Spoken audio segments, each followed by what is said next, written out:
ತನ್ನ ಬಾಣಗಳಿಂದ ದ್ರೋಣನ ಬಾಣದ ಮಳೆಗಳನ್ನು ದಿಗ್ಭ್ರಮೆಗೊಳಿಸಿದನು. ಹೆಚ್ಚು ಪ್ರಬಲವಾದ ಮತ್ತು ಹೆಚ್ಚು ಭೀಕರವಾದ ದಂಡಗಳನ್ನು ಹಾರಿಸಿದ್ದನು. ಆ ಯುದ್ಧದಲ್ಲಿ ಅವನು 9 ಬಾಣಗಳಿಂದ ದ್ರೋಣನನ್ನು ಚುಚ್ಚಿದನು. ಅರ್ಜುನನ ದಂಡೆಗಳನ್ನು ತನ್ನದೇ ಆದ ದಂಡಗಳಿಂದ ಕತ್ತರಿಸಿದನು. ನಂತರ ಗುರುವು ಕೃಷ್ಣ ಮತ್ತು ಅರ್ಜುನ ಇಬ್ಬರನ್ನೂ ವಿಷ ಅಥವಾ ಬೆಂಕಿಯನ್ನು ಹೋರುವ ಅನೇಕ ದಂಡಗಳಿಂದ ಚುಚ್ಚಿದನು.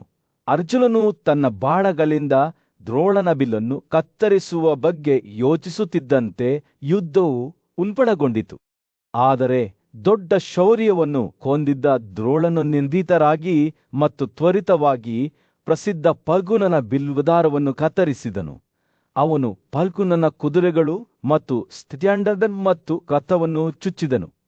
ನಗುತ್ತಿರುವಾಗ ಅನೇಕ ಬಾಣಗಳಿಂದ ಅವನನ್ನು ಮುಚ್ಚಿದನು. ಸಂಜಯನು ಕಥೆಯನ್ನು ಹೇಳುವುದನ್ನು ಮುಂದುವರಿಸಿದನು. ತದನಂತರ ರಾಜ ದ್ರೋಣನು ತನ್ನ ಶಿಷ್ಯನ ಮೇಲೆ ಹಿಡಿತ ಸಾಧಿಸಿದನು. ಕಣ್ಣಿನ ಮಿಲುಗುವಿಕೆಯೊಳಗೆ ಅರ್ಜುನನನ್ನು ತನ್ನ ಬಾಣದ ಮಳೆಗಳಿಂದ ಅಗೋಚರಗೊಳಿಸಿದನು. ನಂತರ ನಾವು ಭಾರದ್ವಾಜನ ಮಗನು ನಿರಂತರ ಸಾಲುಗಳಲ್ಲಿ ಬೀಳುತ್ತಿರುವುದನ್ನು ನೋಡಿದೆವು ಮತ್ತು ಅವನ ಬಿಲ್ಲು ಸಹ ನಿರಂತರವಾಗಿ ವೃತ್ತಕ್ಕೆ ಸೆಳೆಯಲ್ಪಟ್ಟಿರುವ ಅದ್ಭುತ ಅಂಶವನ್ನು ಪ್ರಸ್ತುತಪಡಿಸುತ್ತದೆ. ಬುದ್ಧಿವಂತ ಮತ್ತು ಬುದ್ಧಿವಂತನಾದ ಕೃಷ್ಣನು ಅವರ ಕಾರ್ಯದ ಸಾಧನೆಯ ಬಗ್ಗೆ ಯೋಚಿಸಲು ಪ್ರಾರಂಭಿಸಿದನು. ಅವನು ಅರ್ಜುನನನ್ನು ಉದ್ದೇಶಿಸಿ, ಪಾರ್ಥನೇ, ಬಲವಾದ ತೋಳುಳ್ಳವನೇ, ನಾವು ಸಮಯವನ್ನು ವ್ಯರ್ಥ ಮಾಡಬಾರದು. ದ್ರೋಣನನ್ನು ಬಿಟ್ಟು ನಾವು ಮುಂದುವರಿಯಬೇಕು, ಏಕೆಂದರೆ ಅದಕ್ಕಿಂತಲೂ ಮುಖ್ಯವಾದ ಕಾರ್ಯವು ನಮಗೆ ಕಾಯುತ್ತಿದೆ. ಮತ್ತು ಅದರೊಂದಿಗೆ ಅವರು ದ್ರೋಣನನ್ನು ತಮ್ಮ ಬಲಭಾಗದಲ್ಲಿ ಇಟ್ಟುಕೊಂಡು ಮುಂದೆ ಸಾಗಿದರು. ದ್ರೋಣನು ಅರ್ಜುನನನ್ನು ಉದ್ದೇಶಿಸಿ, ಪಾಂಡುವಿನ ಮಗನೇ, ನೀನು ಎಲ್ಲಿಗೆ ಹೋಗುತ್ತೀಯಾ? ನಿನ್ನ ವೈರಿಯನ್ನು ಸೋಲಿಸುವ ತನಕ ನೀನು ಹೋರಾಡುವುದನ್ನು ನಿಲ್ಲಿಸುವುದಿಲ್ಲ ಎಂಬುದು ನಿಜವಲ್ಲವೇ? ಅರ್ಜುನನು, ನೀನು ನನ್ನ ವೈರಿಯಲ್ಲ, ನಾನು ನಿನ್ನ ಶಿಷ್ಯನಾಗಿದ್ದೇನೆ. ಆದ್ದರಿಂದ ನಿನ್ನ ಮಗನನ್ನು ಇಷ್ಟಪಡುತ್ತೇನೆ. ಯುದ್ಧದಲ್ಲಿ ನಿನ್ನನ್ನು ಸೋಲಿಸಬಲ್ಲ ಮನುಷ್ಯನೂ ಇಲ್ಲ ಎಂದು ಉತ್ತರಿಸಿದನು. ಸಂಜಯನು ತನ್ನ ಕಥನವನ್ನು ಮುಂದುವರಿಸಿದನು. ಈ ಮಾತುಗಳನ್ನು ಹೇಳುತ್ತಾ, ಅವರವರ ಗುರುವಾದ ದ್ರೋಣನು ಪರಾಕ್ರಮಶಾಲಿ ಯೋಧನಾದ ಪಾರ್ಥನನ್ನು ಹಿಡಿತದಲ್ಲಿಟ್ಟುಕೊಂಡಿದ್ದರಿಂದ ಯುದ್ಧವು ಉಲ್ಬಣಗೊಂಡಿತು. ಆದರೂ ಬಿರುಗಾಳಿಯ ಮೋಡವು ತನ್ನ ಕೋಪವನ್ನು ಬಿಚ್ಚಿಡುವಂತೆ ಪಾರ್ಥನ ಬಾಣಗಳು ಯುದ್ಧಭೂಮಿಯಾದ್ಯಂತ ಹರಡಿಕೊಂಡವು. ಕುದುರೆಗಳು, ಕಾರುಗಳು ಮತ್ತು ಆನೆಗಳನ್ನು ಒಂದೇ ರೀತಿ ಚುಚ್ಚಿದವು. ಅವನು ಬ್ರಹ್ಮ ಆಯುಧವನ್ನು ಕರೆದಾಗ ಶತ್ರು ಸೈನ್ಯವು ನಡುಗಿತ್ತು, ತನ್ನದೇ ಆದ ದಂಡೆಗಳನ್ನು ಕತ್ತರಿಸಿತು. ಆದಾಗ್ಯೂ ದ್ರೋಣನು ಸಾಮಾನ್ಯ ಯೋಧನಾಗಿರಲಿಲ್ಲ. ಅವನ ಕೌಶಲ್ಯವು ಸಾಟಿಯಿಲ್ಲದಂತಿತ್ತು ಮತ್ತು ಅವನ ಬಾಣಗಳು ಮಳೆಯ ಧಾರೆಯಂತೆ ಪಾರ್ಥನ ಮೇಲೆ ಸುರಿದವು. ಆದರೂ 25 ಬಾಣಗಳಿಂದ ಹೊಡೆದಿದ್ದರೂ ಪಾರ್ಥನು ಪ್ರತಿರೋಧಿಸಿದನು. ಅವನ ಬುದ್ಧಿವಂತಿಕೆ ಮತ್ತು ಪರಾಕ್ರಮವು ಅಸಲವಾಗಿತ್ತು. ಅವನು ದ್ರೋಣನ ದಾಳಿಯನ್ನು ಎದುರಿಸುವಾಗ ನಗುತ್ತಿದ್ದನು. ಅವನ ಬಿಳಿ ಕುದುರೆಗಳು ಯುದ್ಧಭೂಮಿಯಲ್ಲಿ ಸುಲಭವಾಗಿ ಹಾರಿಹೋದವು. ಯುದ್ಧವು ತೀವ್ರಗೊಳ್ಳುತ್ತಿದ್ದಂತೆ ಭೋಜರ ದೊರೆ ಕೃತವರ್ಮನು ಯುದ್ಧದಲ್ಲಿ ಸೇರಿಕೊಂಡನು. ಅವನ ಕಣ್ಣುಗಳಲ್ಲಿ ತೀವ್ರವಾದ ದೃಢನಿಶ್ಚಯದಿಂದ ಅವನು ಪಾರ್ಥ ಮತ್ತು ವಾಸುದೇವನಿಗೆ ತಲಾ 25 ಬಾಣಗಳನ್ನು ಚುಚ್ಚಿದನು. ಆದರೆ ಪಾರ್ಥನು ಹೆದರಿಸುವಂತಿರಲಿಲ್ಲ. ಅವನು ಕೃತವರ್ಮನ ಬಿಲ್ಲನ್ನು ಕಡಿದು 100 ಹೊಳೆಯುವ ಬಾಣಗಳಿಂದ ಹೊಡೆದನು. ಇದರಿಂದ ಯೋಧನು ದಿಗ್ಭ್ರಮೆಗೊಂಡನು. ಆದಾಗ್ಯೂ ಯುದ್ಧವು ಇನ್ನೂ ಮುಗಿದಿಲ್ಲ ಎಂದು ಕೃಷ್ಣನು ಅರಿತುಕೊಂಡನು.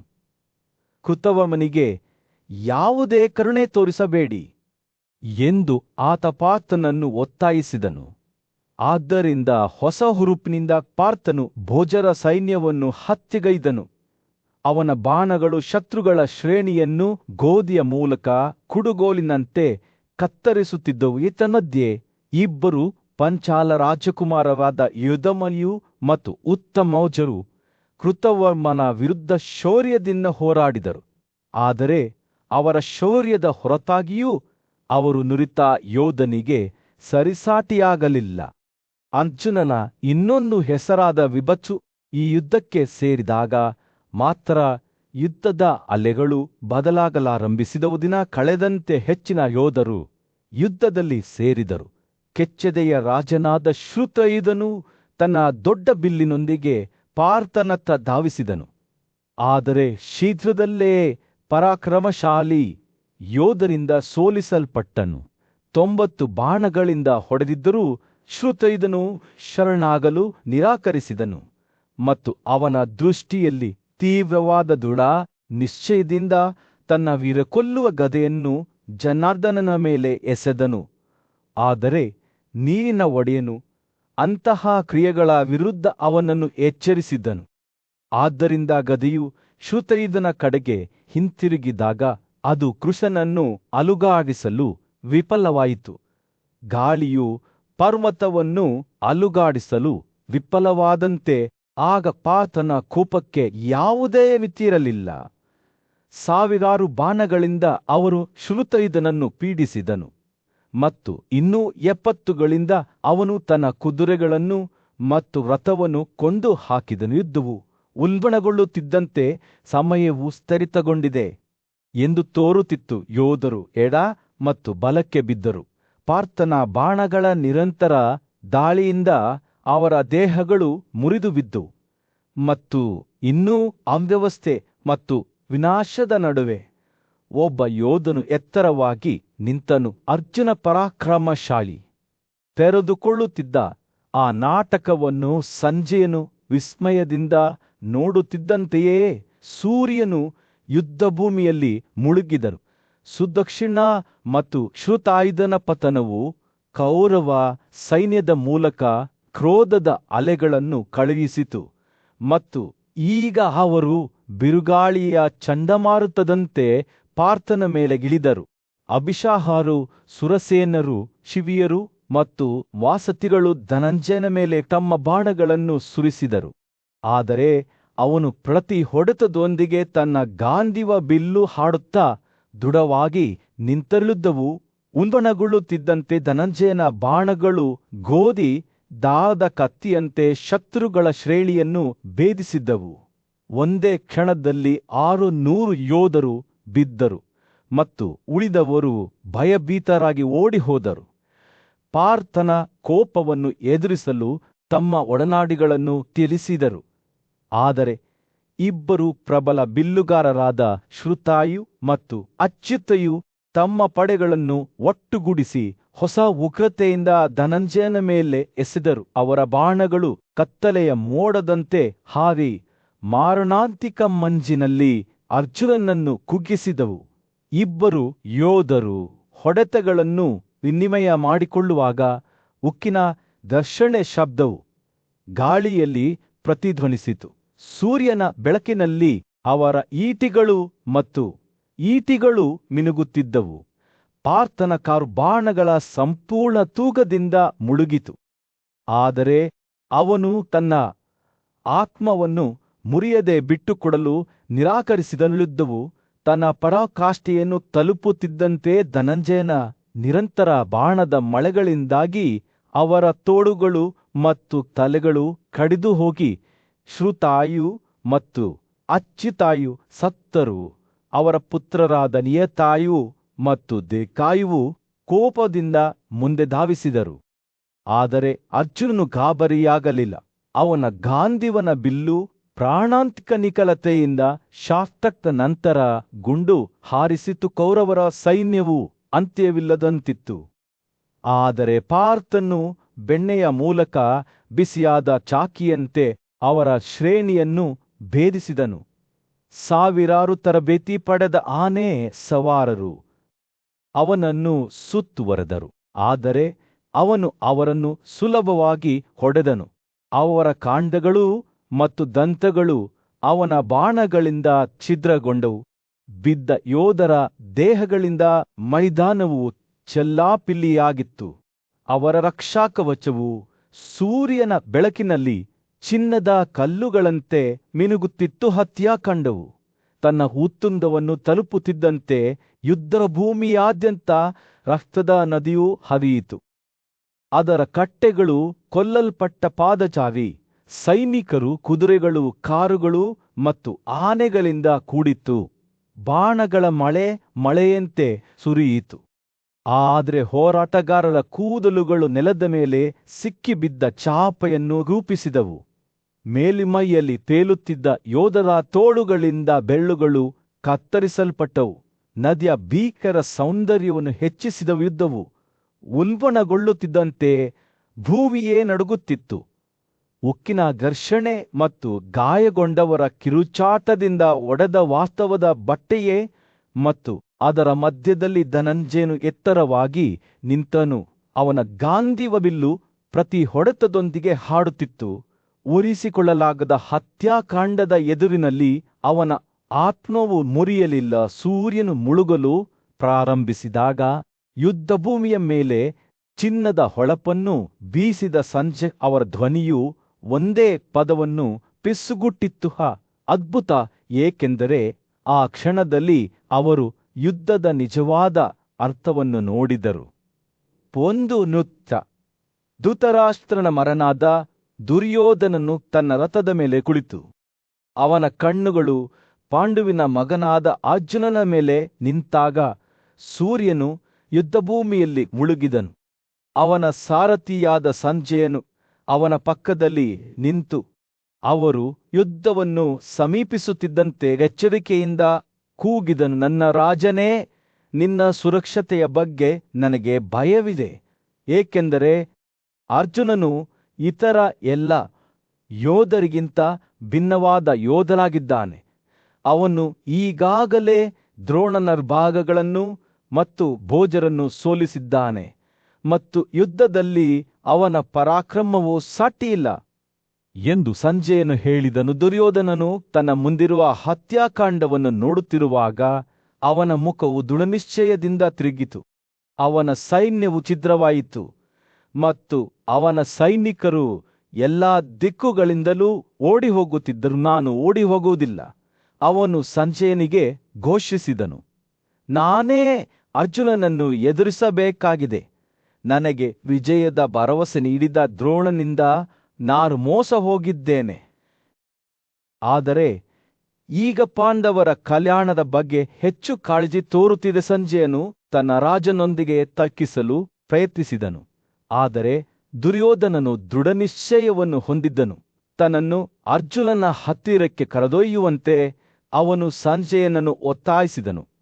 ಮತ್ತು ಅವರು ಹತ್ತಿರವಾಗುತ್ತಿದ್ದಂತೆ ಉಕ್ಕಿನ ಘರ್ಷಣೆ ಮತ್ತು ಗಾಯಗೊಂಡವರ ಕೂಗುಗಳು ಗಾಳಿಯನ್ನು ತುಂಬಿದವು. ಕೌರವರ ಪೂಜ್ಯ ಗುರುವಾದ ದ್ರೋಣನು ದೃಶ್ಯದಲ್ಲಿ ಕಾಣಿಸಿಕೊಂಡನು. ಅವನ ಕಣ್ಣುಗಳು ತೀವ್ರವಾದ ಒಳಗಿನ ಬೆಳಕಿನಿಂದ ಹೊಳೆಯುತ್ತಿದ್ದವು. ಅವನು ದುರ್ಯೋಧನನ ರಥದ ಹತ್ತಿರ ಹೋಗಿ ಶಾಂತವಾದ ಅಳತೆಯ ಧ್ವನಿಯಲ್ಲಿ ಮಾತನಾಡಿದನು, ನನ್ನ ರಾಜ. ಅವನು ಹೇಳಿದನು, ನಿನ್ನ ಮಾತುಗಳಲ್ಲಿ ನನಗೆ ಯಾವುದೇ ತಪ್ಪಿಲ್ಲ. ಆದರೆ ನನ್ನ ಸಲಹೆಯ ಪ್ರಕಾರ ವರ್ತಿಸುವಂತೆ ನಾನು ನಿನಗೆ ಸಲಹೆ ನೀಡುತ್ತೇನೆ. ಅರ್ಜುನನು ಖಂಡಿತವಾಗಿಯೂ ಪ್ರಬಲ ವೈರಿಯಾಗಿದ್ದಾನೆ. ಆದರೆ ಅವನನ್ನು ಸೋಲಿಸಲು ನನ್ನ ಬಳಿ ಒಂದು ಯೋಜನೆ ಇದೆ. ತಾನು ದುರ್ಯೋಧನನ ದೇಹದ ಸುತ್ತಲೂ ವೇದಗಳ ಶಕ್ತಿ ಮತ್ತು ದೇವರುಗಳ ಆಶೀರ್ವಾದಗಳಿಂದ ತುಂಬಿದ ವಿಶೇಷ ರಕ್ಷಾಕವಚವನ್ನು ಕಟ್ಟುವುದಾಗಿ ದ್ರೋಣನು ಬಹಿರಂಗಪಡಿಸಿದನು. ಈ ರಕ್ಷಾಕವಚವು ದುರ್ಯೋಧನನನ್ನು ಯುದ್ಧದಲ್ಲಿ ಅಜೇಯವಾಗಿಸುತ್ತದೆ. ದ್ರೋಣನು ಮಾತನಾಡುತ್ತಿರುವಾಗ ಅವನು ನೀರನ್ನು ಸ್ಪರ್ಶಿಸಿ ಪವಿತ್ರ ಮಂತ್ರಗಳನ್ನು ಉಚ್ಚರಿಸಿದನು. ತನ್ನದೇ ಆದ ಆಧ್ಯಾತ್ಮಿಕ ಶಕ್ತಿಯಿಂದ ರಕ್ಷಾಕವಚವನ್ನು ತುಂಬಿದನು.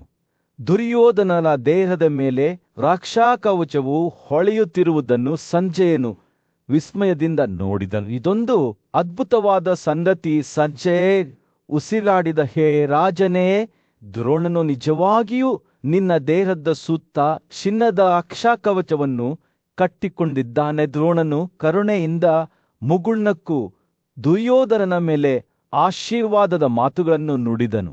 ಅವನು ದೇವತೆಗಳ ಶಕ್ತಿಯನ್ನು ಪ್ರಚೋದಿಸಿ ಯಯಾತಿ, ನಹುಷ ಮತ್ತು ಇತರ ಪ್ರಾಚೀನ ಋಷಿಗಳನ್ನು ಅವರವರ ರಾಜಕುಮಾರನಿಗೆ ಆಶೀರ್ವಾದ ನೀಡುವಂತೆ ಕರೆದನು. ಸಮಾರಂಭವು ಮುಕ್ತಾಯವಾಗುತ್ತಿದ್ದಂತೆ ದುರ್ಯೋಧನನು ತನ್ನಲ್ಲಿ ಆತ್ಮವಿಶ್ವಾಸದ ಉಗಮವನ್ನು ಅನುಭವಿಸಿದನು. ದೃಢನಿಶ್ಚಯದಿಂದ ಹೊಳೆಯುತ್ತಿದ್ದ ಅವನ ಕಣ್ಣುಗಳು ಅರ್ಜುನನನ್ನು ದಿಟ್ಟಿಸಿ ನೋಡುತ್ತಿದ್ದವು. ನಾನು ಸೋಲುವುದಿಲ್ಲ. ಅವನು ಸಂಜಯನಿಗೆ ಘೋಷಿಸಿದ, ನಾನು ಈ ವೈರಿಯನ್ನು ಸೋಲಿಸಿ ಈ ಯುದ್ಧದಲ್ಲಿ ವಿಜಯಶಾಲಿಯಾಗಿ ಹೊರಹೊಮ್ಮುತ್ತೇನೆ. ಸಂಜಯನು ಸಮ್ಮತಿಸಿ ತಲೆಯಾಡಿಸಿದನು. ಆದರೆ ಅವನ ಹೃದಯವು ಮುನ್ಸೂಚನೆಯಿಂದ ಭಾರವಾಗಿತ್ತು. ಉಕ್ಕಿನ ಮತ್ತು ಧೂಳಿನ ಉನ್ಮಾದದಲ್ಲಿ ಎರಡು ಸೈನ್ಯಗಳು ಮುಖಾಮುಖಿಯಾದಾಗ ಸೂರ್ಯನು ಯುದ್ಧಭೂಮಿಯಲ್ಲಿ ಬೀಳುತ್ತಾನೆ. ದುರ್ಯೋಧನ ಪುರುಷರಲ್ಲಿ ಆ ಗೂಳಿ ಕೌರವರನ್ನು ಯುದ್ಧಕ್ಕೆ ಕರೆದೊಯ್ದನು.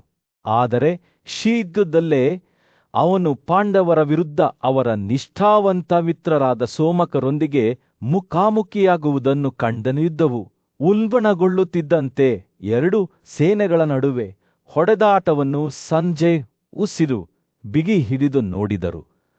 ಉಕ್ಕಿನ ಘರ್ಷಣೆ ಮತ್ತು ಬೆವರು ತುಂಬಿದ ರಕ್ಷಾಕವಚದ ಸುವಾಸನೆಯು ಗಾಳಿಯನ್ನು ತುಂಬಿತು. ಆ ದೃಶ್ಯವು ನಿಜವಾಗಿಯೂ ವಿಸ್ಮಯಕಾರಿಯಾಗಿತ್ತು ಎಂದು ಅವರು ನೆನಪಿಸಿಕೊಂಡರು. ಅವರ ಧ್ವನಿಯು ಭಾವೋದ್ರೇಕದಿಂದ ನಡುಗುತ್ತಿತ್ತು. ಪುರುಷತನ ಮಗನಾದ ಧೃಷ್ಟದ್ಯುಮ್ನನು ದ್ರೋಣನ ಪಡೆಗಳ ವಿರುದ್ಧ ಆಕ್ರಮಣವನ್ನು ಮುನ್ನಡೆಸಿದನು. ತೀವ್ರವಾದ ಗಾಳಿಯಿಂದ ಬೀಸುವ ಶರತ್ಕಾಲದ ಎಲೆಗಳಂತೆ ಬಾಣಗಳನ್ನು ಸುರಿಸಿದನು. ಸಂಜಯನು ಆ ದೃಶ್ಯವನ್ನು ವಿವರಿಸಿದನು. ಪಾರ್ಥರು ಹೊಡೆತದಲ್ಲಿ ನಿಪುಣರಾಗಿದ್ದರು ಮತ್ತು ಸರಿಯಾಗಿ ಸಜ್ಜುಗೊಂಡಿದ್ದರು. ದ್ರೋಣನ ಪಡೆಗಳನ್ನು ಬಾಣಗಳ ಮಳೆಗಳಿಂದ ಮುಚ್ಚಿದರು. ಶಸ್ತ್ರಾಸ್ತ್ರಗಳನ್ನು ಬಳಸುವವರಲ್ಲಿ ಅಗ್ರಗಣ್ಯನಾಗಿದ್ದ ಸ್ವತಃ ದ್ರೋಣನು ಶೌರ್ಯದಿಂದ ಹೋರಾಡಿದನು. ಒಂದೇ ಬಾಣದಿಂದ ಕಾರುಗಳು, ಆನೆಗಳು ಮತ್ತು ಕುದುರೆಗಳನ್ನು ಚುಚ್ಚಿದಾಗ ಅವನ ರೂಪವು ಉರಿಯುತ್ತಿರುವ ಯುಗವು ಬೆಂಕಿಯಂತೆ ಮಸುಕಾಗಿತ್ತು. ಅದನ್ನು ನೋಡಿ ಸಂಜಯನು ಆಶ್ಚರ್ಯಚಕಿತನಾದಂಗ, ದ್ರೋಣನ ಬಿಲ್ಲಿನಿಂದ ಹೊಡೆದ ಬಾಣಗಳನ್ನು ತಡೆದುಕೊಳ್ಳಬಲ್ಲ ಯಾವ ಯೋಧನೂ ಪಾಂಡವ ಸೇನೆಯಲ್ಲಿ ಇರಲಿಲ್ಲ. ಏತನ್ಮಧ್ಯೆ ಮೈದಾನದಾದ್ಯಂತ ಇತರ ಯುದ್ಧಗಳು ನಡೆಯುತ್ತಿದ್ದವು. ವಿವಿಂಗತಿ, ಚಿತ್ರಸೇನ ಮತ್ತು ವಿಕರ್ಣರು ಭೀಮಸೇನನನ್ನು ಎಲ್ಲಾ ಕಡೆಗಳಿಂದ ಸುತ್ತುವರಿದಿದ್ದರು. ಆದರೆ ವಿಂದ ಮತ್ತು ಅನುವಿಂದರು ಯುಧಿಷ್ಠಿರನನ್ನು ಅವನ ವೈರಿಗಳ ವಿರುದ್ಧ ಬೆಂಬಲಿಸಿದರು. ಸತ್ಯಕಿ ದುಶ್ಯಾಸನನ ವಿರುದ್ಧ ಹೋರಾಡಿದರು. ಅವರ ಯುದ್ಧವು ಉಕ್ಕಿನ ಮತ್ತು ಕ್ರೋಧದ ಸುಂಟರ ಗಾಳಿಯಾಗಿತ್ತು. ದಿನ ಕಳೆದಂತೆ ಎರಡು ಸೈನ್ಯಗಳು ಹೆಚ್ಚುತ್ತಿರುವ ಉಗ್ರತೆಯಿಂದ ಘರ್ಷಣೆಗೊಳ್ಳುತ್ತಿರುವುದನ್ನು ಸಂಜಯನು ಭೀತಿಯೊಂದಿಗೆ ನೋಡಿದನು. ಓ ಭರತ ಕುಲದ ಗೂಳಿಯೇ, ನಿನ್ನ ಸೈನ್ಯದಲ್ಲಾಗಲಿ ಶತ್ರುವಿನ ಸೈನ್ಯದಲ್ಲಾಗಲಿ ಭಯದಿಂದ ಯುದ್ಧದಿಂದ ಓಡಿಹೋದ ಒಬ್ಬ ಯೋಧನೂ ಇರಲಿಲ್ಲ. ಅವ್ಯವಸ್ಥೆಯ ನಡುವೆಯೂ ದ್ರೋಣನು ತನ್ನ ರೂಪವು ಕಾಡ್ಗಿಚ್ಚಿನಂತೆ ಹೊಳೆಯುತ್ತಾ ಎಡ ಮತ್ತು ಬಲ ಯೋಧರನ್ನು ಕೊಂದು ಹೋರಾಡುವುದನ್ನು ಮುಂದುವರೆಸಿದನು. ಸಂಜಯ್ ಆ ದೃಶ್ಯವನ್ನು ಹೀಗೆ ವಿವರಿಸಿದಂಹ, ಆ ಯುದ್ಧದಲ್ಲಿ ಪ್ರಬಲ ಯೋಧರು, ಕಾರುಗಳು, ಆನೆಗಳು, ಕುದುರೆಗಳು ಮತ್ತು ಪಾದಚಾರಿ ಸೈನಿಕರನ್ನು ಒಂದೇ ಬಾಣದಿಂದ ಚುಚ್ಚಿದರೂ ಸೂರ್ಯನು ಮುಳುಗಲು ಪ್ರಾರಂಭಿಸಿದಾಗ ಯುದ್ಧಭೂಮಿಯಾದ್ಯಂತ ದೀರ್ಘವಾದ ನೆರಳುಗಳನ್ನು ಬೀಸಿದ ಸಂಜಯ್ ಇದು ಸಾಮಾನ್ಯ ಹೋರಾಟವಲ್ಲ ಎಂದು ಅರಿತುಕೊಂಡನು. ಎರಡೂ ಕಡೆಯ ಯೋಧರು ಹತಾಶೆಯಿಂದ ಹುಟ್ಟಿದ ಉಗ್ರತೆಯಿಂದ ಹೋರಾಡಿದರು. ಅವರ ಜೀವನವು ಅನಿಶ್ಚಿತವಾಗಿ ಸಮತೋಲನದಲ್ಲಿ ತೂಗಾಡುತ್ತಿತ್ತು. ಕೊನೆಯಲ್ಲಿ ಸಾವು ಸ್ವತಃ ಯುದ್ಧಭೂಮಿಯ ಮೇಲೆ ಇಳಿದಿದೆ ಎಂದು ತೋರುತ್ತಿತ್ತು. ಬದುಕುಳಿದವರನ್ನು ಬದಿಗಿಟ್ಟು ಬಿದ್ದವರನ್ನು ಮಾತ್ರ ಬಿಟ್ಟು ಬಿಟ್ಟಿತ್ತು. ಸಂಜಯ್ ಅವರ ಮಾತುಗಳು ಯುಗಯುಗಗಳಿಂದ ಪ್ರತಿಧ್ವನಿಸುತ್ತಿದ್ದವು. ಸಿನ್ನುಗಳ ಆಡಳಿತಗಾರನಿಗೆ ಸಂಬಂಧಿಸಿದಂತೆ ಅವರು ಇಡೀ ಸೈನ್ಯದ ಹಿಂಭಾಗದಲ್ಲಿ ಉಳಿದರು. ಅವರಲ್ಲಿ ಅನೇಕ ಅಗ್ರಗಣ್ಯ ಬಿಲ್ಲುಗಾರರು ಮತ್ತು ಕಾರು ಯೋಧರು. ಅವರಲ್ಲಿ ಕೃಪಾರಿದ್ದರು. ಯುದ್ಧವು ಭುಗಿಲೆದ್ದಿತು. ಕುರುಗಳು ಮತ್ತು ಪಾಂಡವರ ನಡುವಿನ ಭವ್ಯವಾದ ಯುದ್ಧದ ಕಥೆಯನ್ನು ವಿವರಿಸುತ್ತಾ ರಾಜ ಧೃತರಾಷ್ಟ್ರನ ಮುಂದೆ ಸಂಜಯನು ನಿಂತಾಗ ಸೂರ್ಯನು ಯುದ್ಧಭೂಮಿಯಲ್ಲಿ ಮುಳುಗಿದನು. ಕೇಳು ರಾಜನೇ, ಸಂಜಯನು ಉತ್ಸಾಹದಿಂದ ತುಂಬಿದ ತನ್ನ ಧ್ವನಿಯನ್ನು ಪ್ರಾರಂಭಿಸಿದನು. ಆಗ ನಡೆದ ಅದ್ಭುತ ಯುದ್ಧವನ್ನು ನಾನು ನಿನಗೆ ವಿವರಿಸುತ್ತಿದ್ದೇನೆ.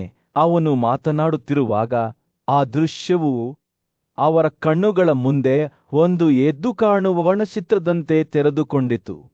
ಅರ್ಜುನನ ಮಗ ಅಭಿಮನ್ಯುವಿನ ನೇತೃತ್ವದಲ್ಲಿ ಪಾರ್ಥರು ದ್ರೋಣನ ವಿಭಾಗವನ್ನು ಭೇದಿಸಲು ನಿರ್ಧರಿಸಿ ಭರದ್ವಾಜನ ಸರಣಿಯ ದ್ವಾರದಲ್ಲಿ ಆತನ ಮಗನ ಬಳಿಗೆ ಬಂದರು.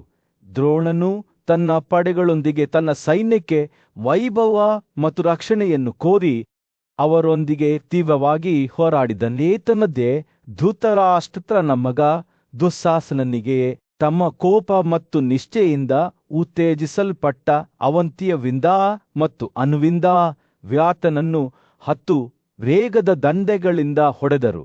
ಆದರೆ ವಿರಾಟನು ಧೈರ್ಯವಿಲ್ಲದೆ 2 ಯೋಧರ ಬಳಿ ಬಂದು ಅವರೊಂದಿಗೆ ಮತ್ತು ಅವರ ಅನುಯಾಯಿಗಳೊಂದಿಗೆ ಶೌರ್ಯದಿಂದ ಹೋರಾಡಿದನು. ಯುದ್ಧವು ತೀವ್ರವಾಯಿತು. ಅದರ ಉಗ್ರತೆಯು ಕಾಡಿನ ಮಧ್ಯಭಾಗದಲ್ಲಿ 2 ಪ್ರಬಲ ಆನೆಗಳೊಂದಿಗೆ ಹೋರಾಡುತ್ತಿರುವ ಸಿಂಹದ ಕ್ರೂರತೆಗೆ ಮಾತ್ರ ಹೊಂದಿಕೆಯಾಯಿತು. ಹೋರಾಟವು ತೀವ್ರಗೊಳ್ಳುತ್ತಿದ್ದಂತೆ ಅಭಿಮನ್ಯುವಿನ ಪರಾಕ್ರಮವು ದೀಪಸ್ತಂಭದಂತೆ ಹೊಳೆಯಿತು. ಅವನು ರಾಜ ವಲ್ಹಿಕನಿಗೆ ಅತ್ಯಂತ ಪ್ರಮುಖ ಅಂಗಗಳನ್ನು ಚುಚ್ಚುವ ಸಾಮರ್ಥ್ಯವಿರುವ ತೀವ್ರವಾದ ಮತ್ತು ತೀಕ್ಷ್ಣವಾದ ದಂಡಗಳಿಂದ ಹೊಡೆದನು. ಕೋಪದಿಂದ ತುಂಬಿದ ವಲ್ಹಿಕ ಅಭಿಮನ್ಯುವಿನ ಮಗನಿಗೆ 9 ನೇರವಾದ ತಿನ್ನದ ರೆಕ್ಕೆಗಳಿಂದ ಹೊಡೆಯುವ ಮೂಲಕ ಪ್ರತೀಕಾರ ತೀರಿಸಿಕೊಂಡಳು ಮತ್ತು ಕಲ್ಲಿನ ಮೇಲೆ ಹೊಡೆದಳು. 2 ಯೋಧರ ನಡುವಿನ ಯುದ್ಧವು ಹೆಚ್ಚು ತೀವ್ರವಾಯಿತು. ಬಾಣಗಳು ಮತ್ತು ಬಾಣಗಳ ದಟ್ಟವಾದ ಮಳೆಗಳಿಂದಾಗಿ ಆಕಾಶ ಮತ್ತು ದಿಕ್ಸೂಚಿಯನ್ನು ಮರೆಮಾಡಿತು. 2 ಹೋರಾಟಗಾರರು ಘರ್ಷಣೆ ಮಾಡುವಾಗ ಆಕಾಶವು ನಡುಗುವಂತೆ ತೋರುತ್ತಿತ್ತು. ಅವನ ಶೌರ್ಯದ ಕೂಗುಗಳು ಗಾಳಿಯಲ್ಲಿ ಗುಡುಗುಗಳಂತೆ ಪ್ರತಿಧ್ವನಿಸುತ್ತಿದ್ದು, ಉಕ್ಕಿನ ಮತ್ತು ಕೋಪದ ಈ ಕೋಲಾಹಲದಲ್ಲಿ ಇತರ ವೀರರು ಹೊರಹೊಮ್ಮಿದರು. ಸೈನ್ಯದ ತಲೆಯ ಮೇಲಿದ್ದ ಗೋವಾಸನರ ರಾಜನಾದ ಶೈವನು ಕಾಶಿಯ ಪ್ರಬಲ ಕಾರು ಯೋಧನೊಂದಿಗೆ ಶೌರ್ಯದಿಂದ ಹೋರಾಡಿದನು. ಆದರೆ ರಾಜ ವಲ್ಹಿಕನು 5 ಪ್ರಬಲ ಕಾರು ಯೋಧರ ವಿರುದ್ಧ ಹೋರಾಡಿದನು. ದ್ರೌಪದಿಯ ಸಹೋದರಿಯ ಮಗ ವೃಷ್ಣೀಯ ಜನಾಂಗದ ಸಾತ್ಯಕಿ ಮತ್ತು ಇತರ 3 ಈ ದೈತ್ಯರ ನಡುವಿನ ಘರ್ಷಣೆ ಮನಸ್ಸು ಮತ್ತು 5 ಇಂದ್ರಿಯಗಳ ನಡುವಿನ ಯುದ್ಧದಂತೆಯೇ ಇತ್ತು. ಅಂತ್ಯವಿಲ್ಲದ ಯುದ್ಧ. ಸಂಜಯನು ಕಥೆಯನ್ನು ಹೇಳುವುದನ್ನು ಮುಂದುವರೆಸಿದಾಗ ಮತ್ತೊಂದು ನಾಟಕವು ತೆರೆದುಕೊಂಡಿತು. ದುಶ್ಯಾಸನನು ಸತ್ಯಕಿಯನ್ನು 9 ನೇರ ದಂಡೆಗಳಿಂದ ಹೊಡೆದನು. ಆದರೆ ಹಿಂಜರಿಯದ ದುಶ್ಯಾಸನನು ಶೀಘ್ರದಲ್ಲೇ ಚೇತರಿಸಿಕೊಂಡನು ಮತ್ತು ಕಣ್ಕಗರಿಗಳಿಂದ ರೆಕ್ಕೆಗಳಿರುವ 10 ಬಾಣಗಳಿಂದ ತನ್ನ ದಾಳಿಕೋರನನ್ನು ಚುಚ್ಚಿದನು. 2 ಯೋಧರು ಹೂವುಗಳಿಂದ ಅಲಂಕರಿಸಲ್ಪಟ್ಟ 2 ಕಿಂಸುಕಾಗಳಂತೆ ಹೊಳೆಯುತ್ತಿದ್ದರು. ಉಕ್ಕಿನ ಮತ್ತು ಕ್ರೋಧದ ಈ ಸುಂಟರ ಗಾಳಿಯಲ್ಲಿ ಇತರ ವೀರರು ಘರ್ಷಣೆ ನಡೆಸಿದರು. ಕುಂತಿಭೋಜನ ಬಾಣಗಳಿಂದ ಕೋಪದಿಂದ ತುಂಬಿದ ಆಲಂಬೂಷನು ಪೀಡಿಸಲ್ಪಟ್ಟನು. ಆದರೆ ಅವನು ತನ್ನ ಆಕ್ರಮಣಕಾರನನ್ನು ಅನೇಕ ದಂಡೆಗಳಿಂದ ಚುಚ್ಚುವ ಮೂಲಕ ಪ್ರತೀಕಾರ ತೀರಿಸಿಕೊಂಡನು. ಯುದ್ಧವು ಉಲ್ಬಣಗೊಳ್ಳುತ್ತಿದ್ದಂತೆ ಅದು ಸಕ್ರಾದ ನಡುವಿನದ್ದನ್ನು ಹೋಲುತ್ತದೆ ಎಂದು ತೋರುತ್ತಿತ್ತು. ಪಾಂಡವರು ಮತ್ತು ಕೌರವರ ನಡುವಿನ ಯುದ್ಧವು ತನ್ನ ಪರಾಕಾಷ್ಠೆಯನ್ನು ತಲುಪುತ್ತಿದ್ದಂತೆ ಸೂರ್ಯನು ಯುದ್ಧಭೂಮಿಯಲ್ಲಿ ಮುಳುಗಿದನು. ಸಂಜಯನು ತನ್ನ ಮುಂದೆ ನಡೆದ ಹತ್ಯಾಕಾಂಡದ ಸಾಕ್ಷಿಯಾಗಿ ನಿಂತನು. ಭೀಕರ ಯುದ್ಧವು ಪ್ರಾರಂಭವಾದಾಗ ಭೀಮಸೇನನು ತನ್ನ ಪ್ರಬಲ ಶಸ್ತ್ರಸಜ್ಜಿತ ಎದುರಾಳಿಯಾದ ಜಲಸನ್ನದ ವಿರುದ್ಧ ಹೋರಾಡಿದನು. ಯುಧಿಷ್ಠಿರನು ತನ್ನ ಸೈನ್ಯವನ್ನು ಯುದ್ಧಕ್ಕೆ ಮುನ್ನಡೆಸಿದನು. ಕೃತವರ್ಮನ್ ಮತ್ತು ಅವನ ಸಹಚರರನ್ನು ಸೋಲಿಸಲು ನಿರ್ಧರಿಸಿದನು. ಈ ಮಧ್ಯೆ ಪ್ರಿಷತನ ಮಗನಾದ ಧೃಷ್ಟದ್ಯುಮ್ನನು ದ್ರೋಣನ ಮೇಲೆ ಬಾಣಗಳ ಆಲಿಕಲ್ಲುಗಳನ್ನು ಹಾರಿಸಿದನು. ಯುದ್ಧಭೂಮಿಯನ್ನು ಬೆಳಗಿಸುವ ಸೂರ್ಯನ ಕಿರಣಗಳಂತೆ ಅವುಗಳನ್ನು ಚದುರಿಸಿದನು. ಕುರುಗಳು ಮತ್ತು ಪಾಂಡವರ ನಡುವಿನ ಘರ್ಷಣೆ ತೀವ್ರವಾಗಿತ್ತು. ಎರಡೂ ಕಡೆಯ ಯೋಧರು ಕಾಲುಗಳಿಲ್ಲದೆ ಹೋರಾಡಿದರು. ಕೌರವರ ಗುರು ದ್ರೋಣನು ಪಂಚಲರ ರಾಜಕುಮಾರನೊಂದಿಗೆ ತೀವ್ರವಾದ ದ್ವಂದ್ವಯುದ್ಧದಲ್ಲಿ ತೊಡಗಿದನು. ಅವರ ಬಿಲ್ಲುಗಳು ಗಾಳಿಯನ್ನು ತುಂಬಿದ ಬಾಣಗಳನ್ನು ಹಾರಿಸಿದವು. ಇಬ್ಬರು ಹೋರಾಟಗಾರರು ಘರ್ಷಣೆ ಮಾಡಿದರು. ಮೈದಾನದಲ್ಲಿ ಸಾವಿರಾರು ಜನರನ್ನು ಕೊಂದು ಅವರ ಹಿನ್ನೆಲೆಯಲ್ಲಿ ವಿನಾಶದ ಹಾದಿಯನ್ನು ಬಿಟ್ಟು ಹೋದರು. ಯುದ್ಧವು ಉಲ್ಬಣಗೊಳ್ಳುತ್ತಿದ್ದಂತೆ ಧೃತದ್ಯುಮ್ನನು ದ್ರೋಣನ ರಥದೊಳಗೆ ನುಸುಳಲು ಯೋಜನೆಯನ್ನು ರೂಪಿಸಿದನು. ಅವನು ಜಾಣತನದಿಂದ ತನ್ನ ಸ್ವಂತ ಕುದುರೆಗಳನ್ನು ದ್ರೋಣನ ಕುದುರೆಗಳೊಂದಿಗೆ ಬೆರೆಸಿ ಗುರುವನ್ನು ಗೊಂದಲಕ್ಕೀಡು ಮಾಡುವ ಮತ್ತು ಹೊಡೆಯಲು ಅವಕಾಶ ನೀಡುವ ಭ್ರಮೆಯನ್ನು ಸೃಷ್ಟಿಸಿದನು. ಸಿದ್ಧವಾಗಿದ್ದ ತನ್ನ ಕತ್ತಿ ಮತ್ತು ಗುರಾಣಿಯೊಂದಿಗೆ ಧೃತದ್ಯುಮ್ನನು ಬಾಣಗಳಿಂದ ತಪ್ಪಿಸಿಕೊಂಡು ದ್ರೋಣನ ರಥವನ್ನು ಪ್ರವೇಶಿಸಿದನು. ದೃಶ್ಯವು ಅಸ್ತವ್ಯಸ್ತವಾಗಿತ್ತು. ಎರಡೂ ಕಡೆಯ ಯೋಧರು ತಮ್ಮ ಜೀವಕ್ಕಾಗಿ ಹೋರಾಡುತ್ತಿದ್ದರು. ಉಕ್ಕಿನ ಘರ್ಷಣೆ, ರಕ್ತದ ವಾಸನೆ ಮತ್ತು ಯುದ್ಧಭೂಮಿಯಲ್ಲಿ ಭಾರೀ ಬೆವರು ತೂಗಾಡುತ್ತಿರುವ ಗಾಳಿಯಿಂದ ಗಾಳಿಯು ತುಂಬಿತ್ತು. ದ್ರೋಣನ ಮಾರಣಾಂತಿಕ ಬಾಣಗಳಿಂದ ವಶಪಡಿಸಿಕೊಂಡಿದ್ದ ದುಷ್ಟದ್ಯುಮ್ನನನ್ನು ರಕ್ಷಿಸಲು ವೃಷ್ಣಿ ನಾಯಕನಾದ ಸತ್ಯಕಿ ಸಮಯಕ್ಕೆ ಸರಿಯಾಗಿ ಆಗಮಿಸಿದನು. ಯುದ್ಧವು ಮುಂದುವರಿಯಿತು. ಎರಡೂ ಕಡೆಯವರು ಹೊಡೆದಾಟಗಳನ್ನು ನಡೆಸಿದರು ಮತ್ತು ಇಬ್ಬರೂ ಮೇಲುಗೈ ಸಾಧಿಸಲಿಲ್ಲ. ದ್ರೋಣನು ಸತ್ಯಕಿಯ ಮೇಲೆ 6 ಮತ್ತು 20 ಬಾಣಗಳನ್ನು ಹಾರಿಸಿದನು. ಆದರೆ ವೃಷ್ಣಿ ನಾಯಕನು ತನ್ನದೇ ಆದ 6 ಮತ್ತು 20 ಬಾಣಗಳಿಂದ ದ್ರೋಣನ ಎದೆಯನ್ನು ಚುಚ್ಚಿದನು.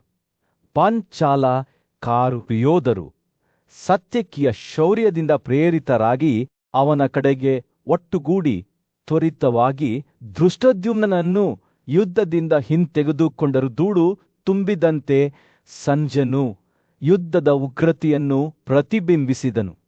ಯೋಧರು ತಮ್ಮ ಶೌರ್ಯ ಮತ್ತು ಕೌಶಲ್ಯವನ್ನು ಪೂರ್ಣ ಪ್ರದರ್ಶನದಲ್ಲಿಟ್ಟುಕೊಂಡಿದ್ದರು.